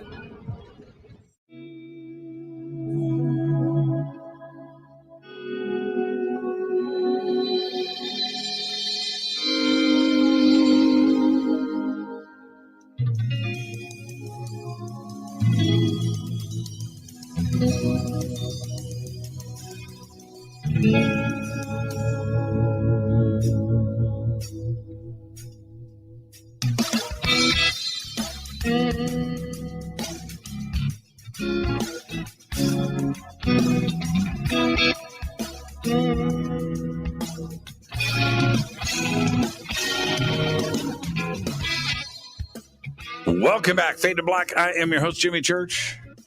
Tonight, a deep dive into the Wilson Davis documents, and all of this is relevant. This was written in 2002. Over the last few days, huge developments, bombshells happening in the UFO community because of the research of Grant Cameron, Melinda Leslie, of course, Richard Dolan, Oak Shannon coming forward, the ATP working group and the BDM meeting that happened in 1985, the notes associated with that were taken by Jack Houck that Melinda Leslie has brought forward into the public, and of course Oak Shannon notes that the author of this document here, Eric Davis, a physicist doing UFO and propulsion and ET research, gave working notes of that 1985 meeting to Grant Cameron 20 years ago. Oak Shannon, who is mentioned throughout all of this, and of course the notes that were that have just gone public for the most part yesterday, And we reviewed last night in totality, last night on Fade to Black. So you can go and watch last night's show, watch tonight's show. You can see how all of this, and of course, go and watch the O'Shannon interview. And all of this now is supporting each other. Rich Dolan has said from just about the onset of this that this is the most important document about UFOs this century. And now it is coming clear that it just may be that. Okay, so with all of that being said, that's a slight recap of what we are doing this evening. I just left off at the bottom of page 6. Now, also, Richard Dolan's going to be on with us tomorrow night, and I know he's doing a presentation tonight. Grant Cameron is over on Spaced Out Radio tonight. Grant was on with us last night. Grant did a show yesterday during the day, another one this morning with Melinda Leslie. This is a very, very big deal. Everybody is talking about it. It's just bombshell week. Rich Dolan will be on with us tomorrow. And page 6 and page 7, Rich Dolan has always gone back and referenced these. Well, on page 5, well, it's all 15 pages, actually. 2 of the pages of the 15 pages, by the way, are the letter from Will Miller. So there's 13 pages in total. At the bottom of page 6, Admiral Miller, remember, they're in the back of a car behind the EG&G building on Greer and Paradise Road, next to McCarran Airport, where the Janet Airlines that EG&G runs takes the employees to and from Area 51 each day. This is like UFO Central, right? It's all going down. And this is where this conversation is happening in the back of a car. The conversation started at 10 o'clock in the morning, 10 a.m., 10:10. It ended at 11:20 a.m. The entire conversation is about an hour and 10 minutes long. All right. So at the bottom, and these are notes from Eric Davis of that conversation that happened in the back of this car. The entire conversation is about UFOs, ET, craft, crashes, retrievals, the back engineering of technology, and the secret government projects that are ongoing with private government contractors with this technology. That is the essence of this entire conversation. Point number 2, Admiral Wilson got wind of this. And again, this was through O'Shannon and others, Edgar Mitchell, in the pursuit of this. Admiral Wilson decides he's like, I'm the deputy director of the Defense Intelligence Agency. This stuff is going on. I never knew about it. There's black budget programs, special access programs, government contractors that are developing technology from crash retrievals of alien craft not built on planet Earth. What is going on here? So he goes and tries to find out what's happening, and he's making phone calls. And this is what he references at the bottom of this letter. And he got stonewalled, and he is the deputy director of the DIA J2. How is it that he does not have access to this information? Okay, so at the bottom of page 6, he says, after parting with Miller a week later, he thinks, I made calls. I knocked on a few doors. I talked to people. Went on for 45 days, thereabouts, on and off. Now we go to page 6 or page 7. He says, suggestion came from Ward, General M. Ward, to go through the records of groups' files like an index system in OSTAT, Office of Undersecretary of Defense for Acquisition and Technology. Ran into Bill Perry in May of 97, talked about this quietly. He suggested the same thing. They told me of a special projects record group not belonging to usual SAP, special access programs, a special subset of the unacknowledged carve-outs, waived programs not belonging to usual SAP divisions as organized in 94 by Perry himself, set apart from rest, but buried, covered by conventional SAPs. Now, what is an SAP? An SAP is a special access program. An SAP is money budgeted to these secret projects that can't be traced. There's no, it's so compartmentalized. And when these defense budgets go through and this money is spent on these technology-driven projects, and it could be weapons, it could be aircraft, it could be rockets, it could be engines and motors and all kinds of technology. But these special access programs, once that money leaves Congress, that's it, man. It goes into a world and you cannot chase it down. You cannot get answers. And this is what surprised Admiral Wilson. But he goes on to say here that they told me of Special Projects Record Group not belonging to usual SAP, a special subset of unacknowledged carve-outs, waived programs not belonging to usual SAP divisions. Now, again, even if you have access to some SAP information, you don't have access to all of it. And you cannot, once the money goes out the paper trail and getting access to this and who's doing it, you just can't do it. It's gone. It's a special access program. He's referring to here that UFOs and this alien technology is even more secretive than the normal crazy SAP programs. And that's what he's referencing here. And Admiral Wilson said, man, I couldn't believe that this is what was going on, and this is what I found out. So Eric Davis continues with, who was the United States AT, right? Department of AT. It was Paul Kaminsky. Again, a very important name. Talked to both Paul and Mike Kostelnik, a brigadier general.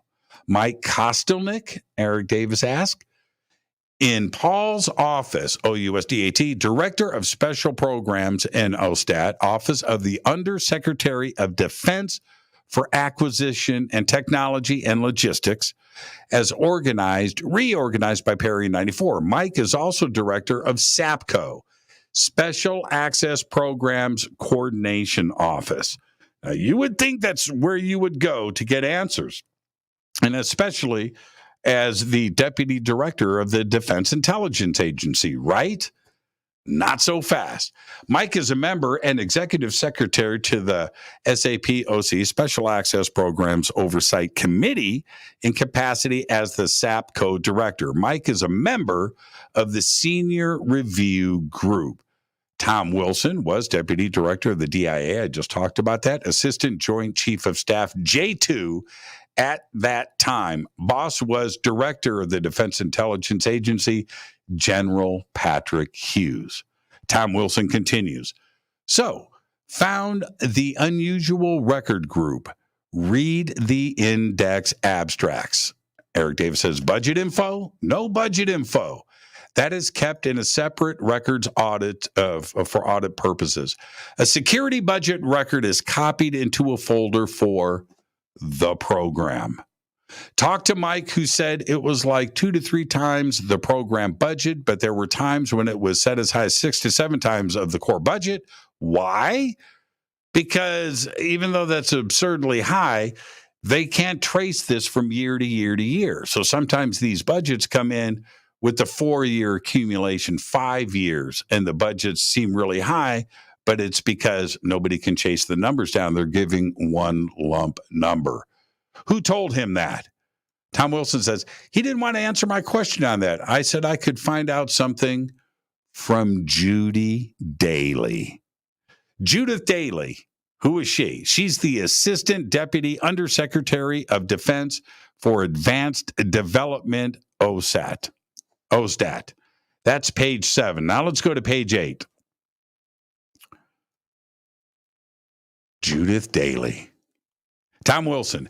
She said by phone call that security and other program budget records were being revamped and relocated to their own records group. Security budgets were sometimes cumulative and not annual numbers. That's what I just referenced. Easy to see how misunderstanding occurs when comparing to annual program budget figures. 6 to 7 times would be 2 to 5 years cumulative total. That there have been errors in way security budgets are reported. Nobody knows. The money just disappears. It's gone. It's gone. There's just no tracking this. He says Perry ordered all of these issues to be reorganized and straightened out to improve audit transparency. Everybody was getting away with it. There was no chasing down the number. You didn't have to answer for anything. Once you got the money, you could do whatever you want.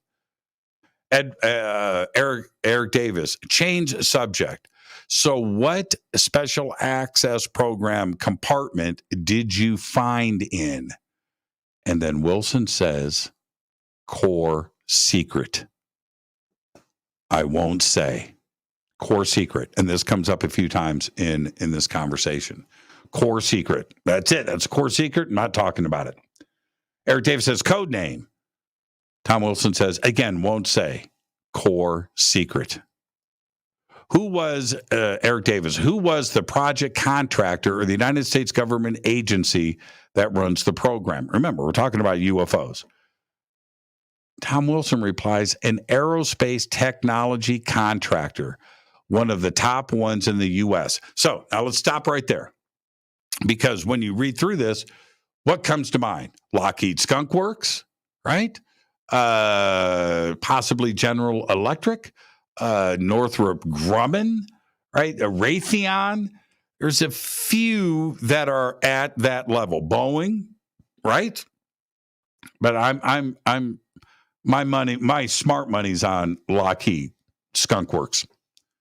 Because Eric Davis comes back with who? Tom Wilson. Core secret. Can't tell. Eric Davis, defense contractor? Yes. The best one of them. I'm going Lockheed Skunk Works. Eric Davis, intelligence too? In their corporate portfolio. Eric Davis, give a hint.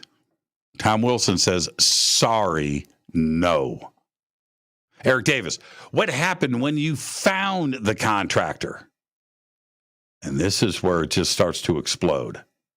I made several calls at the end of May of 97, first to Paul, Mike, and Perry to confirm I had right contractor and program manager to talk to. Eric Davis, did they confirm? Tom Wilson says yes. So now, Admiral Wilson, let's think about what's going on here. Admiral Wilson knows that alien technology crashed, retrieved flying saucers, ET craft, not built by human hands, is in the possession of a contractor here in the United States, an aerospace contractor, the top of the top. Who is that? I'm going to say Lockheed Skunk Works. Could be McDonnell Douglas. It could be Boeing, right? I'm thinking Lockheed Skunk Works. And now that he's got the name of the contractor, now he can make phone calls, and he's going to call them, and he wants to find out what's going on with aliens and ET tech and backwards engineering. That's Tom Wilson's goal. Eric Davis says, did they confirm that this was the contractor? Tom Wilson says yes. So what happens next? Because Eric Davis says, then? That's the question I would have asked. Tom Wilson says, in the end of May of 97, I made 3 phone calls to the program manager. One of them, a conference call with security director and corporate attorney. Conclusion on their part as to why I was looking for them and what I wanted from them or wanted to know about. And Tom Wilson said they had a very testy tone. All of them. Eric Davis says, what do you mean? Tom Wilson says they were agitated about my calling. They were surprised about my phone call. Remember, this is the Deputy Director of the Defense Intelligence Agency, J2, Joint Chiefs, the tippity top. And he's calling, I'm guessing that this is Lockheed Skunk Works. He's talking to the program manager. He knows stuff is going on. He's been told, he's been confirmed. And now he's on a conference call with their attorney and the program manager. And they're like, dude, we don't have to talk to you.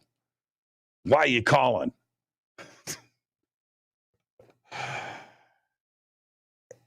And so they're surprised by the call. Eric Davis says, what, you asked them? And Tom Wilson says, yes. What was that? What words? Tom Wilson says, are you ready? Admiral Wilson, man, he's the man. I read their program record in the OSTAT Special Programs Records Group and wanted to know about their crashed UFO program and what their role was in that, what they had, etc. Also asked if they heard of MJ-12, bold move, or some such organization code relating to crashed, recovered UFO craft. Think about that. A phone call to Lockheed Skunk Works, the program director of their attorney. Okay, so what's up with the UFOs? What's up? Eric Davis says, what was the reaction on the phone to that? Tom Wilson says, yes. Ask who I talked to before I called them. So I told them, and they weren't happy with that answer. You mean about Perry, Paul, etc.? Oh, no, Tom Wilson says. I didn't tell them that I talked to those guys. Whom else did you talk to? Tom Wilson says, there were other program managers I called. You didn't mention this before, Eric Davis says. And Tom Wilson says, oh, well, I thought I said something. Eric Davis says, who were they? Tom Wilson says, 3 programs who said they weren't who I was looking for. 4 programs that referred me back to the present threesome. The threesome on the phone call, this conference call, the program director, the attorney, and another employee. Why the latter? It's page 9 at the end of page 9. Let's go to page 10. Tom Wilson says, because they were part of it.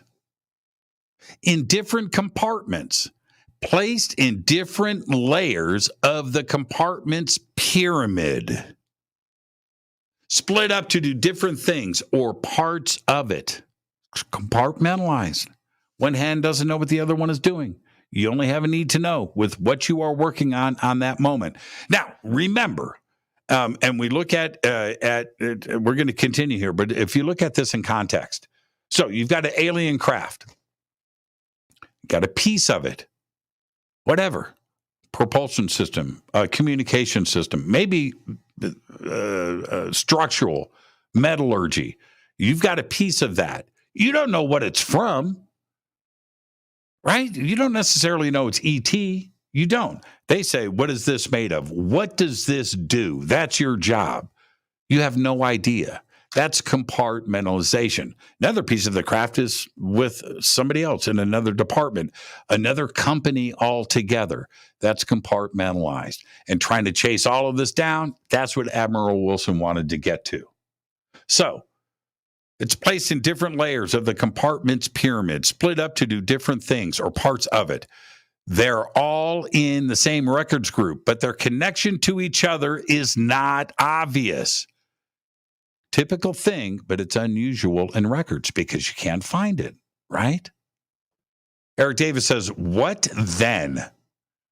I told the threesome, I'm guessing it's Lockheed Skunk Works. I told the threesome I wanted a formal briefing. I wanted a tour. He wants to see the spacecraft. He wants to see the flying saucers. I was exploiting my regulatory authority as Deputy Director, DIA Assistant Chief of Staff, J2. I told them my not being briefed was oversight they needed to correct, and I demanded it.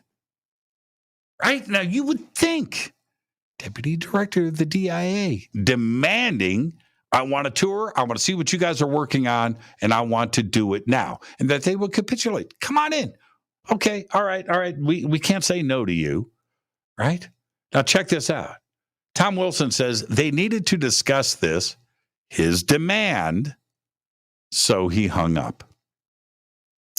Got called 2 days later, and they said they don't want to talk on the phone. and arranged for a face-to-face meeting at their facility. Now, okay, what are we talking about here? Are we talking about down the street? Are we talking about Lockheed Skunk Works right here in the middle of the Mojave Desert? I think so. That's my guess. I think that's what happened. Because Tom Wilson says, Eric Davis says, did you go? Tom Wilson says, yes. 10 days later, mid-June or so, flew out there, met in their conference room in their secure vault. The three of them, I'm assuming the three of them, three guys from the conference call, they show up. Eric Davis, three guys with you had the teleconference. Tom Wilson says, yes, the same three. Now, here we go. Security director, NSA retired, a CI expert. He also met with the program director. He also met with the corporate attorney. They called themselves the Watch Committee or Gatekeepers. Why that phrase or name, Eric Davis says. Tom Wilson says, I asked. Of course I did. They said that they were formed out of necessity to protect themselves after a near disaster in the past almost blew their cover. Something to do with an agreement that was reached with a couple of Pentagon SESs overseeing SAPs in those days. We're vague about when that was. Eric Davis says, what was this? And Tom Wilson says, dude, let me finish. They said years ago, in a past, an audit investigation led to them, and it wasn't supposed to. They were nearly outed. A battle, a nasty back and forth between them and the investigator and his Pentagon chief ensued, like a tug of war for program's transparency. They told me money was the issue. They're hiding out because of the other issue. UFOs, ET. And what did I say about the budget? These SAP programs, once this money leaves Congress, that's it. That's it. This is as black and as dark of anything that you can do, and that's the SAP world. And Admiral Wilson says this ET alien thing is even darker and more secretive than an SAP program. Let's take our break right here. We are on page 10. This is Fade to Black. I am your host, Jimmy Church. Tonight, a 2.5-hour deep dive into the Wilson Davis documents. Remember, all of this is now supported by the Oak Shannon notes that were just revealed by Grant Cameron and the Jack Houck notes revealed by Melinda Leslie. And, of course, Oak Shannon's interview. I'll be right back. Hi, everybody. This is Rob Halford, the Metal Guard on JimmyChurchRadio.com. Your 1 million gigawatt paranormal powerhouse, KUNX DB, VX. The Believer is the chilling true story of Dr. John Mack, a renowned Harvard psychiatrist and Pulitzer Prize winner. This is an outreach program from the cosmos to the consciously impaired. He risked it all to investigate human encounters with aliens. The Believer, Alien Encounters, Hard Science, and the Passion of John Mack. Written by award-winning former New York Times journalist and author Ralph Blumenthal. Now available in paperback from High Road Books. Are you ready to read about true paranormal events? UNX Media publishes nonfiction books about UFOs, ghosts and haunted places, time anomalies, cryptid creatures, and more. Just like KUNX DB Radio, it's all about unexplained phenomena. Visit www.unxmedia.com to see our list of great book titles by Debbie Ziegelmeyer, Gene Walker, Devin Listrom, Wayne Lawrence, Bill Spicer, and yours truly, Margie Kay. That's unxmedia.com. This is Jimmy Church of Fade to Black, and I only drink Fade to Black blend coffee from Rivermoon. Just click on the Rivermoon Coffee banner at jimmychurchradio.com. Promo code F2B Blend. This is the only way forward. This is Fade to Black. Make contact. When you take the beans from Central America with dashes of Indonesian and African mixed in and then roast it to the dark side of fade to black, you create the ultimate brew of fringe. Introducing the Fade to Black blend from Rivermoon Coffee. Yes, Rivermoon's darkest customized roast was created for the love of Fade to Black. The alchemy of masterful roasting and smoking the beans is in every sip of this full-bodied, dark Java. I need my coffee dark, deep, with distinct bittersweet chocolate highlights, just like the bunker. Leaning further into the darkness of the roast is Fade to Black blend from Rivermoon Coffee. Just click on the banner at jimmychurchradio.com and use the promo code F2BBLEND for 15% off of your order today.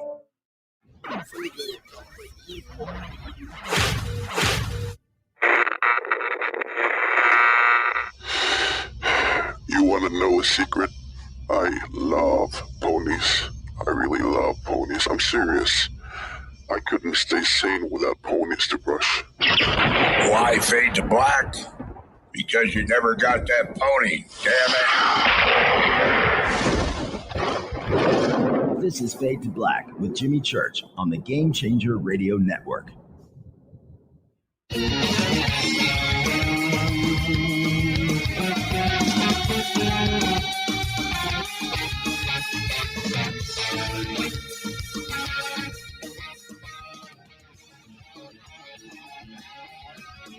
All right. Well, you got a sneak peek. You saw where we left off.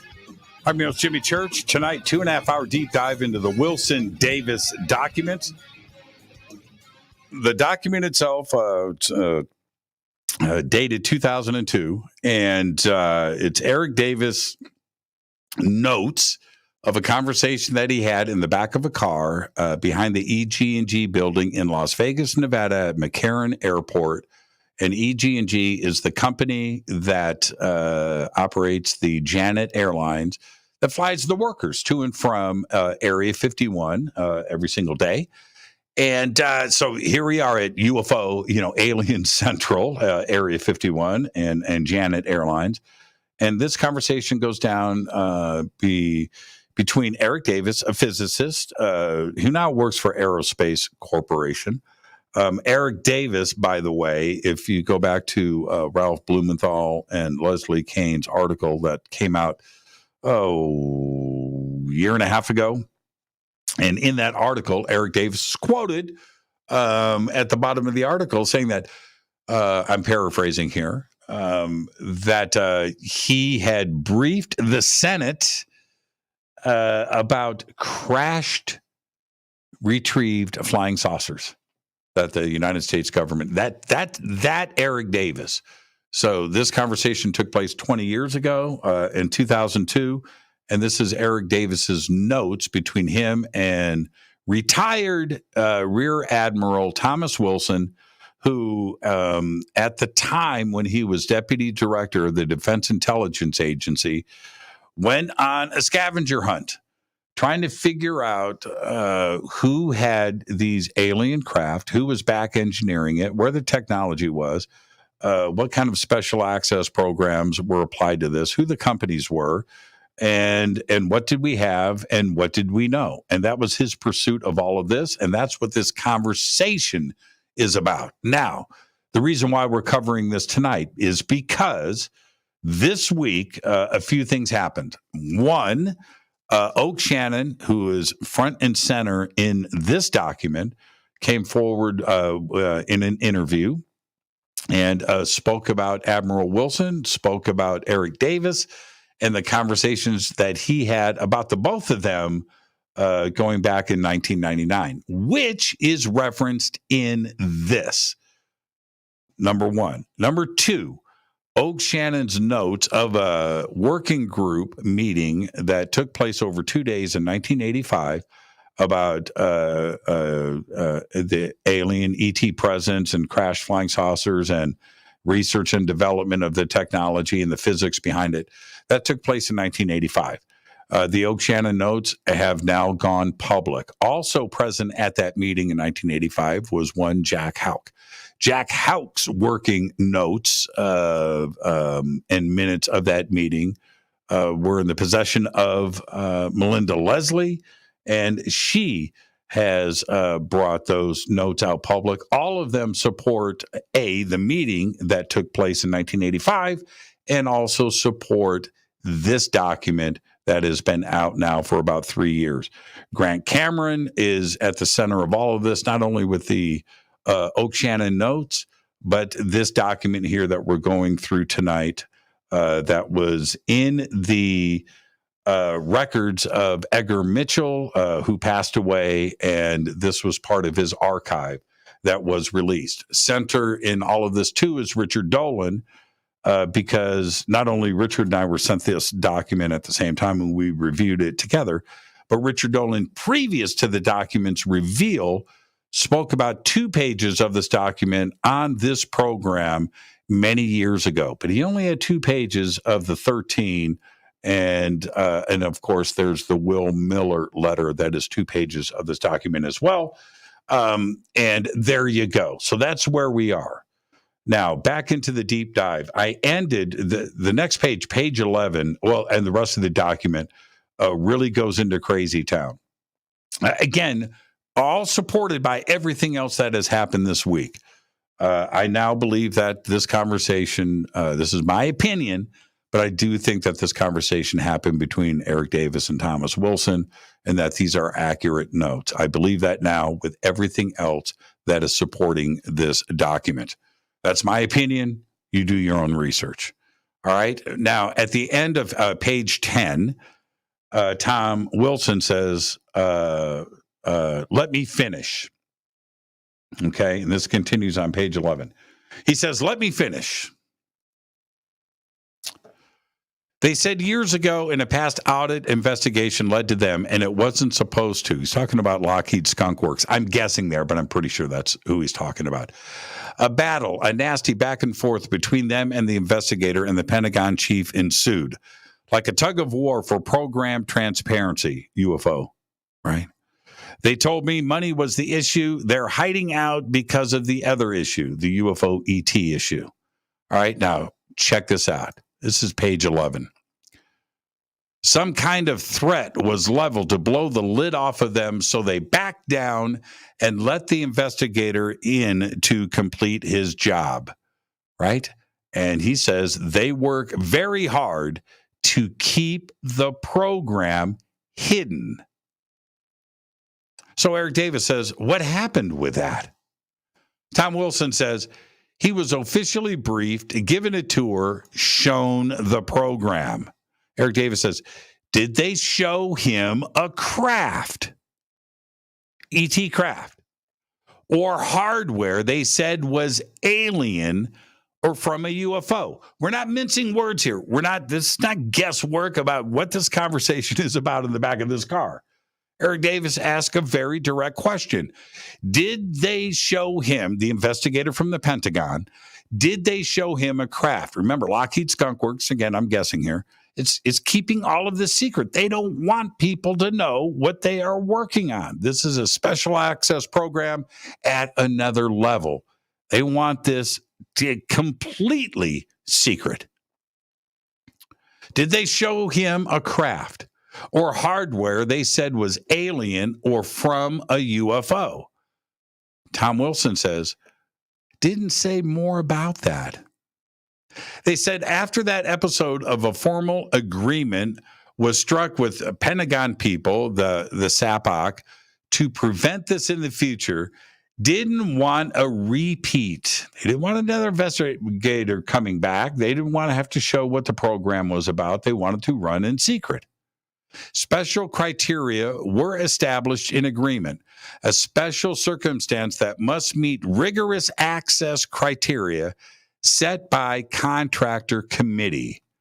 No United States government personnel are to gain access unless they met the criteria. To be administered by contractor committee, program director, attorney, security director, irregardless, that's not even a word, regardless of the tickets and position United States government personnel possessed. Literally, their way or the highway. Right here. Literally their way or the highway, which is the conversation that Tom Wilson had with these three in the conference call. We don't have to talk to you. I don't care if you're the deputy director of the Defense Intelligence Agency. You've got no authority here. Literally their way or the highway. And Eric Davis says, what are the criteria? Tom Wilson says, I asked for what, and they refused to give an answer. Let me repeat that. I asked for that, and they refused to give an answer. I was mad. Implication is now, to me, that they operate without official oversight or any justification. Politically dangerous place to be. They can do whatever they want. They don't answer to anybody, and not even to the deputy director of the Defense Intelligence Agency. So Tom Wilson continues. He says, the threesome concerned with who Tom Wilson had talked to at the Pentagon or elsewhere by phone, fax, email, wanted accounting of conversations, concerned about new exposure. Yeah, they were worried about what Tom Wilson was going to tell other people. And where his investigation was going to go, that they had already gone through this before, they weren't going to do it again, and they didn't have to. And the purpose of the meeting, Tom Wilson says right here, was to tell me this. That's right. Eric Davis says, what? Tom Wilson, that they weren't going to let me in the door. Right there. Eric Davis says, why? They said my tickets, right, my paperwork, were all confirmed and valid, but I was not on the bigot list. Now, what is a bigot list? What is a bigot? Now, we know what a bigot is, right? Somebody that has got a set of beliefs that you're not going to bend on.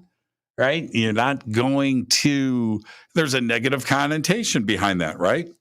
But what would bigot list in this context mean? Right? That you would have possibly, and I'm going to talk to Richard Dolan about this again tomorrow night. We've talked about the word bigot and bigot list and what it means. That if you're on that list, you are part of the program. That your belief system, you can be you will not bend.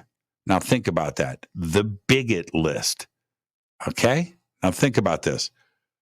My tickets alone were not enough to be on the bigot list. I didn't meet the special criteria, so need to know authorization was not being granted. That's right. Deputy Director of the Defense Intelligence Agency. You supposedly have all the secrets, right? Well, not here. Not when it comes to UFOs and ET. I went back and forth with them over these points, primarily with a security director and attorney. Let's go to the next page. Tom Wilson says, we argued more. They wouldn't accept my arguments that they fell under my statutory oversight and regulatory authority as Deputy Director of the Defense Intelligence Agency, under purview for my right to have, need to know, oversight, audit, justification issues, etc., etc. And he makes these 2 points. Regulatory and statutory authority as Deputy Director of the Defense Intelligence Agency, not relevant or pertinent to nature of their program. Exclamation point. Emphasis right there. He doesn't have oversight. They don't care about who he is. They pulled out their bigot list to convince me otherwise. Several pages long, dated 1990 and updated in 1993. Eric Davis says, who was on it? Did you recognize any name? And Thomas Wilson says, that is core secret. Who was on the bigot list? Who was need to know in the alien ET conversation, UFOs? willing to say that most were program employees, names and titles, job titles, civilians, didn't recognize any military personnel that could be there. They could be there. Davis says, any politicians? Check this out. Tom Wilson says no. There were no politicians on the bigot list. No White House names, no president, no congressional people, no congressional staffers.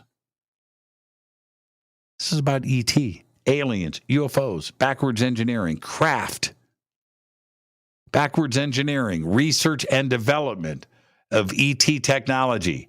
The president doesn't know. Eric Davis says, any Clinton or Bush senior administrations? Thomas Wilson says no.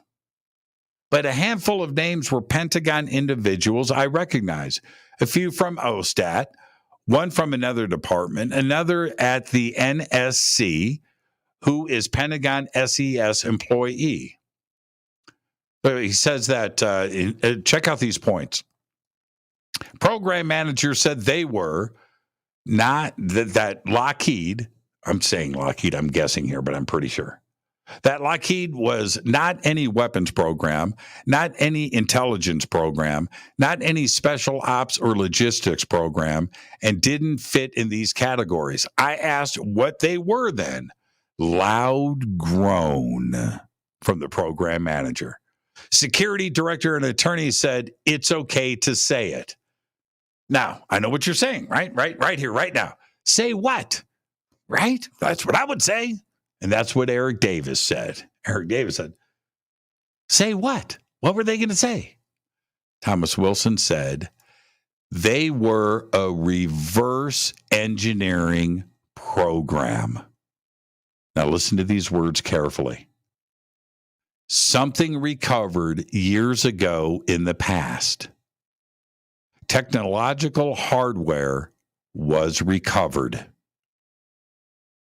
So Thomas Wilson said, so I thought they meant recovered Soviet, Chinese, etc. hardware and reverse engineer it like a missile or an Intel platform or aircraft. Actually came to meeting expecting to find a sensitive foreign collection and reverse engineering operation. Thought UFOs was used as a cover for that. Crazy. Because Thomas Wilson says, so I said that, and they said, nah, they weren't that either. It ain't the Ruskies. It's not the Chinese. It's not from Earth. And if we back up, I want to emphasize this, that the security director and attorney said it's okay to say it. That it's ET, that they are a reverse engineering program, and that's what they were doing at Lockheed Skunk Works. We go on to page 13. Page 13. They had program manager talking a craft. An intact craft. An intact craft they believed could fly. That could fly in space, in air, in water, in other dimensions. It's right here. He says, was it from overseas or not?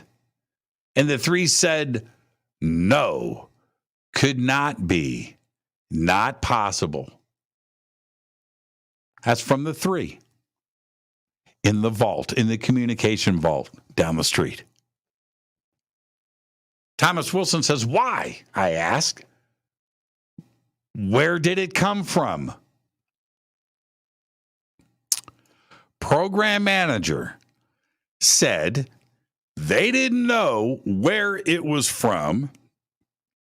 They had some ideas on this. It's right here in parentheses. It was technology that was not of this earth.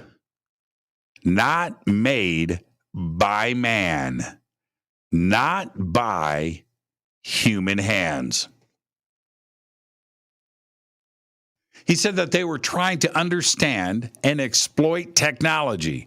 Their program was going on for years and years with very slow progress. Now, let's stop right there. Why is this relevant? Okay, so let's say, I'll pick something simple. Let's say a CD player. Okay, a CD player. We all know what those are, right? Nobody has them anymore, right? And that's today in 2022. Everybody had CD players in 1995, 20 years ago, right? Okay, so a CD player. So now let's go 1,000 years in the future. All right, somebody's digging, and they find a CD player. They have no idea. So now you're holding the CD player. You don't have a CD. You don't even know what you have no idea. You're looking at it. What is it? Now, how would you figure out that? Let's go 1,000,000 years in the future. I just said 1,000 years, right? Let's go 1,000,000 years in the future, and you dig that up. Unless you've got an instruction manual with it, you have no clue.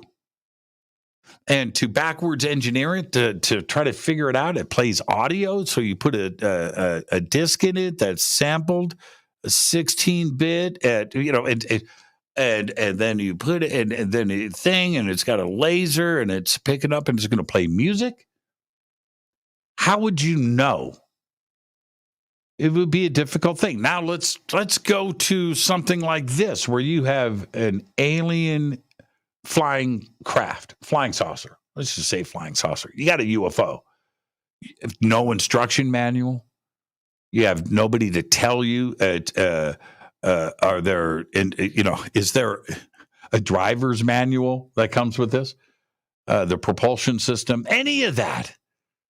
How are you going to a communication system, a navigation system? How are you going to backwards engineer that? A circuit technology in construction of this. How do you know any of this? You don't. And so backwards engineering that is a complex, difficult thing to figure out how something operates, how it even turns on. It would be slow going. And that's an obvious thing if you're an engineering company. But for the general public to look at a statement like that, well, why can, we just jump on the ship and, they did it in Independence Day. Will Smith, man, they just flew that thing straight out of there, him and Jeff Goldblum. That's not how it would happen. So for Thomas Wilson to make this statement, that coming from, again, I'm guessing Lockheed Skunk Works, said they were trying to understand and exploit technology. Their program was going on for years and years with very slow progress. And then he continues, agonizingly slow, with little or no success. But they believed it could fly. Remember, he just stated, it's intact. They believe it could fly. They just can't do it. Amazingly slow with little or no success. Painful lack of collaboration to get help from outside the community of experts and facilities to assist the effort. Must remain isolated and use own facilities and cleared personnel. Tough environment to work. About 400 to 800 bigot list count workers, varying in number with funding or personnel changes. And then he continues here. Will Miller, questions that were asked. Roswell, craft and bodies and autopsies. Holloman Air Force Base, right? The landing that happened out there, the alleged film that has been seen of the Holloman Air Force Base landing, and of course E.T. that stepped off of the craft. I've done shows on this, and I've spoken to people that have seen that footage, and you can refer back to previous episodes of Fade to Black. MJ12 and leaked documents. And then these two cases. Zamora, Socorro, New Mexico, and Bentwaters, Rendlesham. Now, they say et cetera, right? But Zamora, Socorro, New Mexico, famous case. Bentwaters, why would it come up in the conversation? Think about that. They were mum, declined to discuss these. You know, where did the craft come from? What are we talking about here? Right? Is it Rendlesham? Is it Lonnie Zamora? They were mum. They declined to discuss these. Thomas Wilson says they threatened to go to the SAPOC to complain, gain access to their program. They said, whatever, go ahead, do what you must. You're not going to find out anything. This is top secret. Nobody knows what we're doing here, and we've just told you too much. And you can go and complain all that you want. You can be pissed off. It's not going to change things. We don't care. You can do what you want. That's a pretty bold thing for a government contractor, an aerospace company, to say to the deputy director of the Defense Intelligence Agency. You've got no fear. You don't care. You literally tell them, go F yourself. It doesn't matter. Just go. Just go. We don't care who you talk to.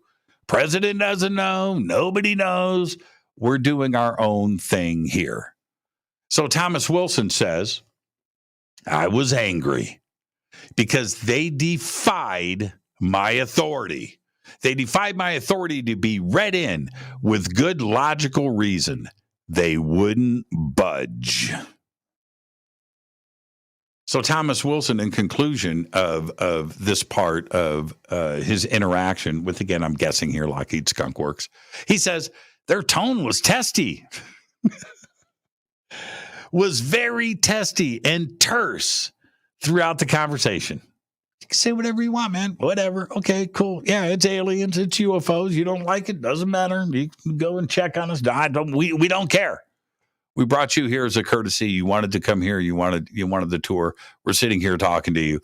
Okay, all right. You don't like it. Not our problem.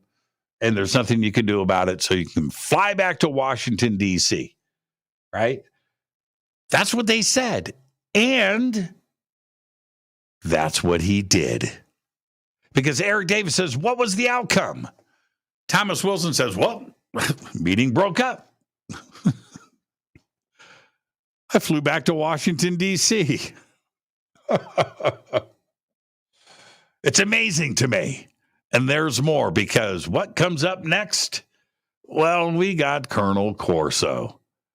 This is Fade to Black, and there's more. This is Fade to Black. I'm your host, Jimmy Church. Tonight, our 2.5-hour deep dive into the Wilson Davis doc. We have a huge week, a bombshell week. Grant Cameron last night. We're going through this tonight. Tomorrow night, Richard Dolan. Thursday night is Fader night with your phone calls. I'm your host, Jimmy Church.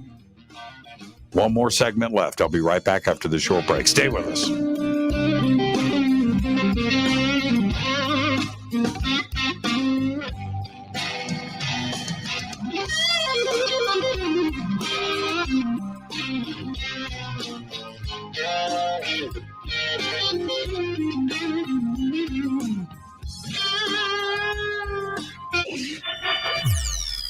You're listening to Jimmy Church and Fade to Black on the X.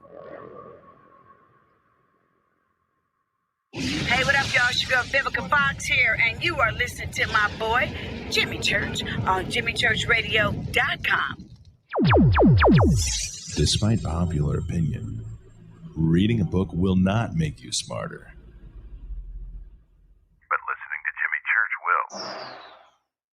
Hello, Fadernauts. Jimmy Church here. You've seen me with my thunderstorm. Now you can purify the air in your home and get healthy, clean, fresh-smelling air and eliminate odors just like I do right here in the bunker. The Eden Pure Thunderstorm uses oxy technology that naturally sends out O3 molecules into the air, which seek out odors and air pollutants in your home and destroys them. It's called a thunderstorm because it purifies the air just like after a thunderstorm. And right now, you can save $200 on an Eden Pure Thunderstorm 3-pack for whole home protection. With this special offer, you're getting 3 units for under $200. Seriously. Go to EdenPureDeals.com and use Fader3.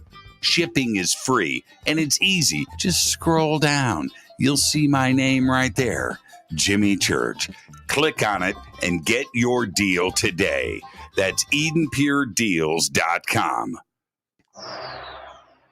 This is Billy Carson, founder and CEO of ForbiddenKnowledge.tv. ForbiddenKnowledge.tv is the fastest growing and one of the most watched networks in the world. And I would like to personally invite you to check out our expanding library of TV, film, lectures, and special presentations. ForbiddenKnowledge.tv has over 6,000 videos covering lost history, health, UFOs, spirituality, and our future. We are committed to our community, and with my personal invitation, you can, right now, get your own free 30-day membership at ForbiddenKnowledge.tv.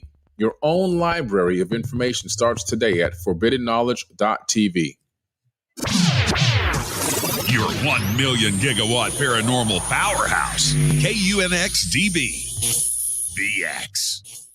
Are you ready to read about true paranormal events? UNX Media publishes nonfiction books about UFOs, ghosts and haunted places, time anomalies, cryptid creatures, and more. Just like KUNX DB Radio, it's all about unexplained phenomena. Visit www.unxmedia.com to see our list of great book titles by Debbie Ziegelmeyer, Gene Walker, Devin Listrom, Wayne Lawrence, Bill Spicer, and yours truly, Margie Kay. That's unxmedia.com. Introducing the Game Changer blend from River Moon Coffee that delivers a customized blend made specifically for the Fadernauts. If the game is rigged, change the game. It's a bolder cup with some bite. Game Changer is the coffee of choice for those that prefer an organic dark roast that is slightly lighter and milder, but it's still dark. With wild notes of pecans and chocolate with a rich, balanced, full-bodied cup that is roasted to perfection for a great coffee to start your day, as an after-dinner coffee or anywhere in between. Artisan, small batch roasted to perfection. USDA certified organic, all River Moon coffee is freshly roasted and packaged in the USA. Just go to rivermooncoffee.com or click on the banners over on our site and use the promo code F2BBLEND for 15% off of your order today. rivermooncoffee.com. Are you intrigued by Paranormal Talk Radio? You'll love the new Paranormal Radio app from TalkStream Live. You'll find a great selection of talk shows covering UFOs, ghosts, strange phenomena, and much more. Download the Paranormal Radio app now and start listening to the very best in paranormal talk entertainment, including the network you're listening to right now, the Paranormal Radio app, free in Google Play and the iOS App Store. Erica, Brittany, Gabby, and you're listening to JamieChurchRadio.com. It's not a lifestyle we chose. We were born this way. This is KJCR at JimmyChurchRadio.com.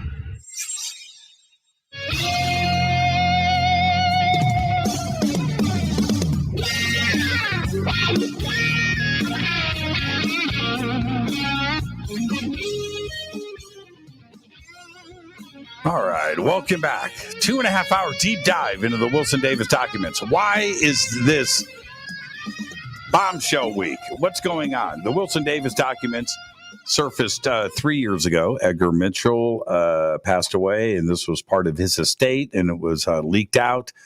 Grant Cameron got a hold of it. I got a copy of it. Richard Dolan got a copy of it. I went public with it that week on Fade to Black and also Coast to Coast AM. And Richard Dolan went public with it through his website and presentations and did videos on it. He was a guest on Fade to Black, but also that this document, a couple of pages of it, Rich Dolan had talked about it in years prior on Fade to Black, and he had been in possession of those 2 pages for about 10 years. Now, all of this has been out for about 3 years. Richard Dolan has stated that this is probably the most important UFO document of the century. That was a bold claim, but Richard knew things, and he had spoken to some of the players that are mentioned in this document, and there was confirmation that yes, the document was indeed real, and was distributed back in 2002. Now, here's the thing. Oak Shannon, the only person that sort of went on the record was Admiral Wilson 3 years ago, and he denied everything about this. But he said in this conversation, in this document, that he would deny. If it ever went public, he would deny everything. Well, that's what he has done. I'm not so sure that is possible anymore after Oak Shannon's statements in his interview this week on another program, and the notes from the working group of Oak Shannon and Jack Houck that Grant Cameron and Melinda Leslie have brought forward also this week. There's lots of presentations on other shows. Tonight, Spaced Out Radio is doing a show on this. Dave Scott and Grant Cameron are doing that tonight. Grant Cameron and Melinda Leslie and Nicole Sackich earlier today did a presentation about this. Grant Cameron was on the show last night about this. Tomorrow night, Richard Dolan will be back with us to cover the document and the notes and its significance. Richard's research on this is unparalleled. He is the best. And I will once again say that this is the UFO community at its best. This is what we do. Okay? And this is none of these revelations are a part of Washington, D.C., right? There is nothing that is happening. What is going on there? Great. But this is huge. And the roadmap is now given to the Senate Intelligence Committee, the House Subcommittee. Everything is there for them now. Now they know who to bring forward as witnesses. And this is all because of the UFO community. Ufology. I love it. Let's continue. Because on page 13, where we left off, Edgar Mitchell. Eric Davis says, what about Corso? Now, here we go, right? The day after Roswell, the book. Some say science fiction, right? Some say it's real. It's a pretty amazing book. I think Bill Burns wrote it. He was the author on behalf of Corso, with Corso contributing, but let's just call it the Corso book, The Day After Roswell. So Colonel Corso, interesting figure here, but now how does he play into this with all of these other revelations that are going on? Was the book factual? So Eric Davis says, what about Corso? And Thomas Wilson says, Greer talked about Corso on April 9th, and I'm assuming that's the meeting at the Pentagon, the presentation that Greer gave at the Pentagon. Miller showed me the book during the 2-hour private conversation. I didn't have time to read it through. I didn't buy a copy. Didn't bring up Corso at the meeting. He's talking about it, again, I'm guessing Lockheed Skunk Works. But comparing the Corso story to what I learned at the meeting is more than enough to believe that Corso told the truth about seeing alien hardware, etc. It's pretty interesting. Eric Davis says, well, did you complain? Did you go back to Washington, D.C.? Did you complain to SAPOC? Thomas Wilson says, yes.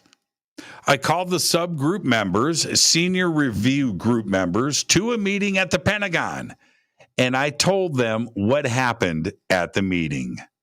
Let's go to page 14. They responded. that they would sustain the contractor on their access denial. So I ended up arguing with them for a while. It broke up in 20 minutes, and they said that they would meet me in 2 to 3 days. I got a call 2 days later, near the end of June, and met again with senior review group members. When? Before the last week of June of 1997. They told me, Tom Wilson speaking, that they were sustaining the contractor, that I was to immediately drop the matter and just let it go. That's what the three told him. Do what you want. Do what you want. And here we have the deputy director of the Defense Intelligence Agency is told by the Pentagon, forget about it. Let it go. Literally, forget about it. It's right here. Here, let me show you. Forget about it. As I did not have purview over their project, it didn't fall within my oversight, etc. Thomas Wilson says, I became very angry. I started yelling when I should have kept my mouth shut. Eric Davis says, Miller and Greer said you nearly got busted. Thomas Wilson says, close to it. Told Miller Senior Review Group Chairman said that if I didn't follow their suggestion, that I would not see director of the DIA promotion. I would get early retirement.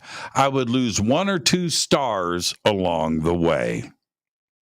Really incredibly angry, upset over this. I was livid. Why such a big deal over this, considering the position of trust I have in the Pentagon? I do have relevant regulatory statutory authority over their program. That's my position. This is what Thomas Wilson said. Eric Davis says, is it because funding comes from you or through you or the director of the DIA? Thomas Wilson says, core secret. I can't answer. Eric Davis says, back to the bigot list. Can you describe the type of people? Thomas Wilson says, corporate types, scientists and technicians, engineers, scientists, managers, etc. Eric Davis, any military organizations that you recognize? Thomas Wilson says, none. Now think about that.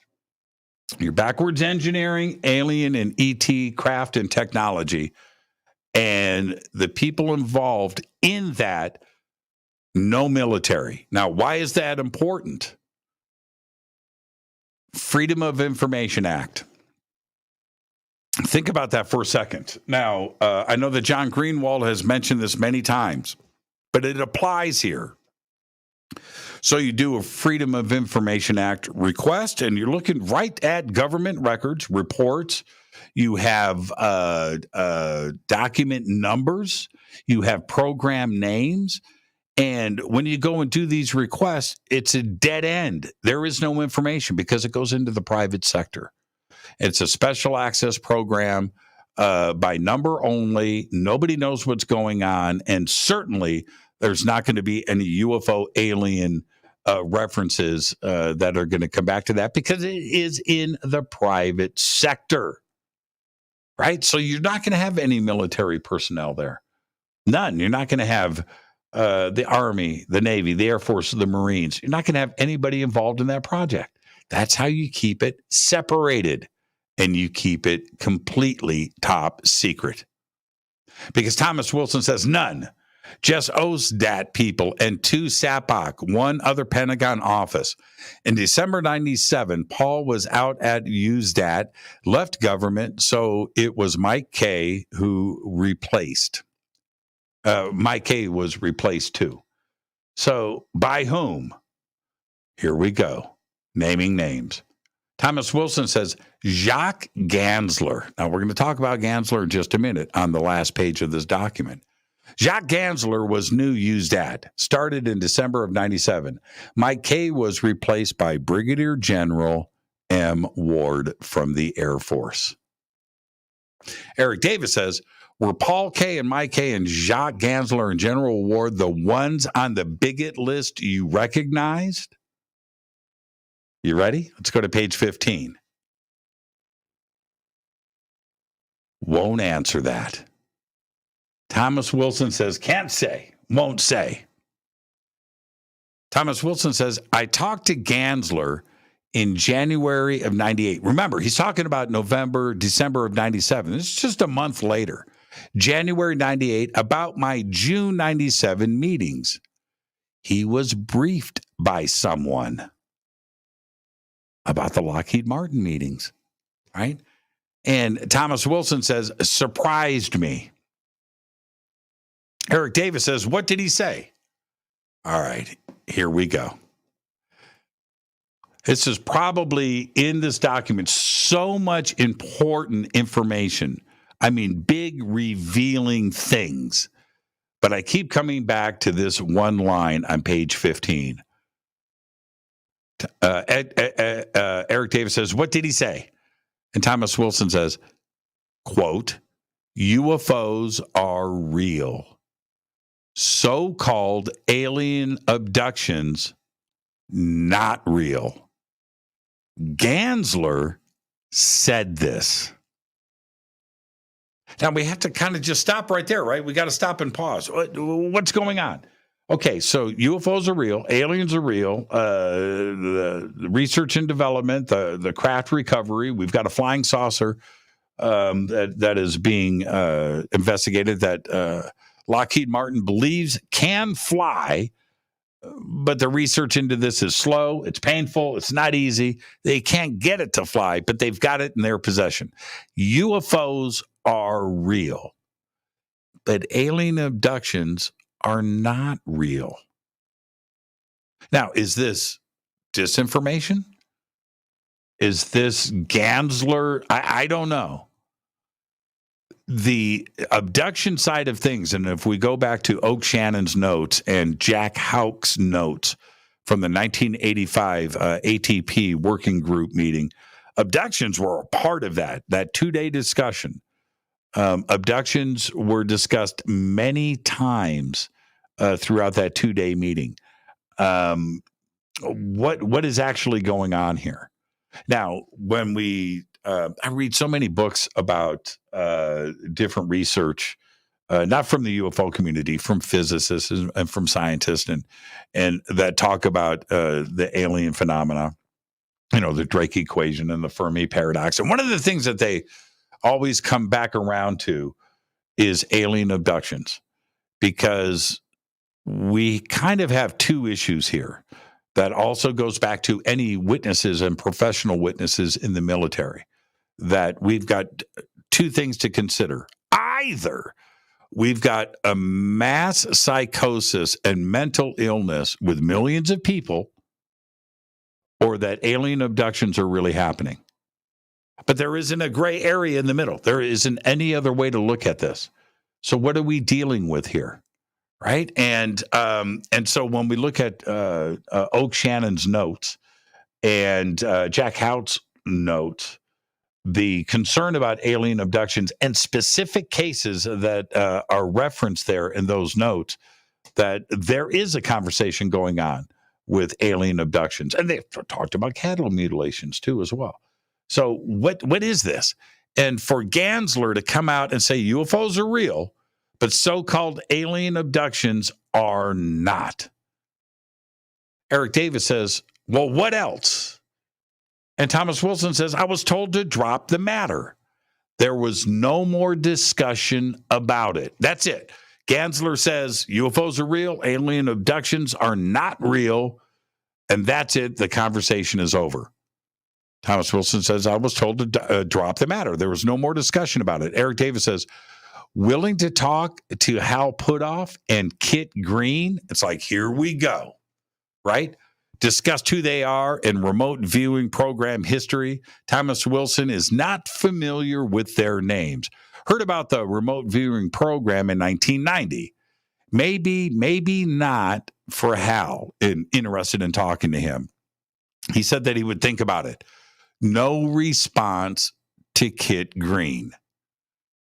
Now, if we stop here, I'm going to talk to Dolan about this tomorrow night. Kit Green and his association with the CIA, right? Okay, so for Admiral Wilson, who is deputy director of the Defense Intelligence Agency, an intelligence agency, to say that he has never heard of Kit Green, I'm not really buying into that, and especially for diving into the subject. But I think he also wanted to keep the two separate. That's my opinion, but I think that he should absolutely know that Kit Green was a CIA. So anyway, no response to Kit Green. Prefers never to talk to anyone about this again. He doesn't want to risk exposure. Better to stop talking and cut it off here. He's talking about it in the back of the car. Okay, that's it. I'm done. Conversation is over. This is in the back of the car.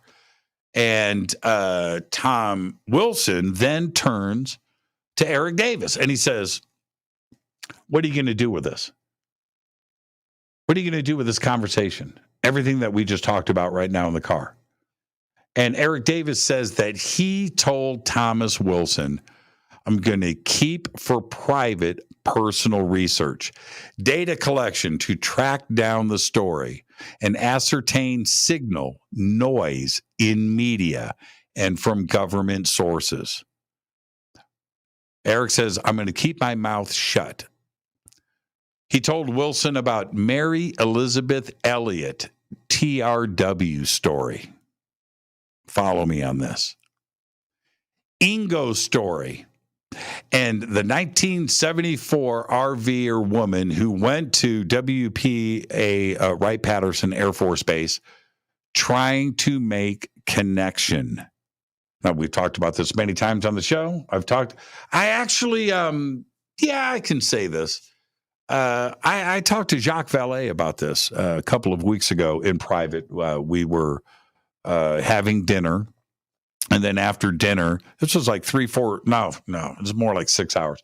6 hours I'm hanging out with Jacques from about 6 o'clock in the evening, 5 o'clock, 6 o'clock in the evening until 11:30 that night. It spilled over into the lounge of the hotel. And it was just the two of us.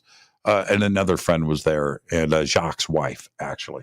And I specifically asked him about what happened with the 1974 remote viewer who was, part of SRI, but she wasn't a remote viewer, but she had talent. And then suddenly she's remote viewing, and she went to Wright-Patterson Air Force Base, and she was trying to make a connection with ET. So I did talk to Jacques about this, and it's funny that this is part of the conversation in the back of the car. And then Thomas Wilson replies, feedback, Mary Elliott sounds like real deal based on her info and behavior with attorney Jeffrey W. Griffith. Probably will only come totally clean on her deathbed 30 years from now. I don't know about Ingo, who's no longer with us. Axelrod or RVer woman at Wright-Patterson Air Force Base doesn't have info on their story from sources. And then Thomas Wilson asked for Corso material, and Eric Davis says he will send it to him. Eric Davis, note, Tom Wilson asked for a briefing book on my work at NASA and the Air Force Lab. Send other papers if I want to. Give an office address in D.C. to mail. Will retire to the Midwest and close office in 2003. So there you have it. That is the Thomas Wilson doc. That is every single page right there. Every word of it. You've seen everything.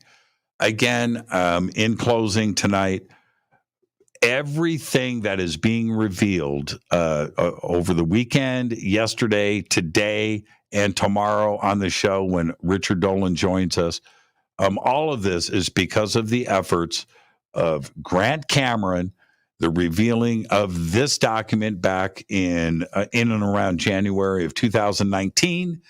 And of course, at the time, and Grant explained this last night on the show, that when he was shown the first page of this document and it said Oak Shannon, he had been given the notes, Oak Shannon's notes of the ATP working group from 1985 by Eric Davis 20 years before. So at that moment, Grant Cameron knew that this was historic. This was probably legit. Now, he's just looking at the first page. And I think he said he was shown it on an iPad. But he knew Oak Shannon, and he had Oak Shannon's notes. At the same time as all of this is starting to surface, Melinda Leslie says, hey, I got Jack Hout's notes from the very same meeting in 1985. They start comparing and they see that, yes, indeed, that these were minutes and notes from the same meeting in 1985. So we're sitting on this over the last 3 years. And who is Oak Shannon? What happens? 4 days ago, Oak Shannon surfaces. Oak Shannon, in his comments about his conversations with both, and that he knew Eric Davis and Admiral Wilson, and they had conversations with the both of them about the both of them, and that the two of them should talk. And that's exactly what is spoken about in these notes from a meeting in the back of a car behind the EGG building in Las Vegas, Nevada. It's an extraordinary week. All of this because of the UFO community. Extraordinary week. Bombshell week. And, wow. I said yesterday, it's like we're living in a science fiction movie, but it's like for real. Yesterday, we had the DART mission succeed, right? NASA blasting into an asteroid and everything else with the UFO question being revealed right in front of us in real time. These are great days. I am your host, Jimmy Church. This is Fade to Black. This is Bombshell Week. Tomorrow night on this program, Richard Dolan will be with us. Not only are we going to go over this, but Richard's research into this, the names, the places, the notes that have been revealed, and the connections, as only Richard Dolan can do. So that's tomorrow night. I am your host, Jimmy Church. Great night on the show. Thank you for letting me go solo and explain to everybody what is going on. Fade to Black is produced by Hilton J. Palm, Renee, Dennis, and Kevin. Announcers are Steve Harder, Gene Vito, and Mark D. Kovar. Webmaster is Drew the Geek. Music, Doug Aldrich. Intro, Spaceboy, spaceboymusic.com. Fade to Black is produced by KJCR for the Game Changer Network, and this broadcast is owned and copyrighted 2022 by Fade to Black and the Game Changer Network, Inc. It cannot be rebroadcast, downloaded, copied, or used anywhere in the known universe without written permission from Fade to Black or the Game Changer Network. I'm your host, Jimmy Church. Tomorrow night, Richard Dolan. That's right. Bombshell Night 3. Until then, be safe. Go Beckley Tappy.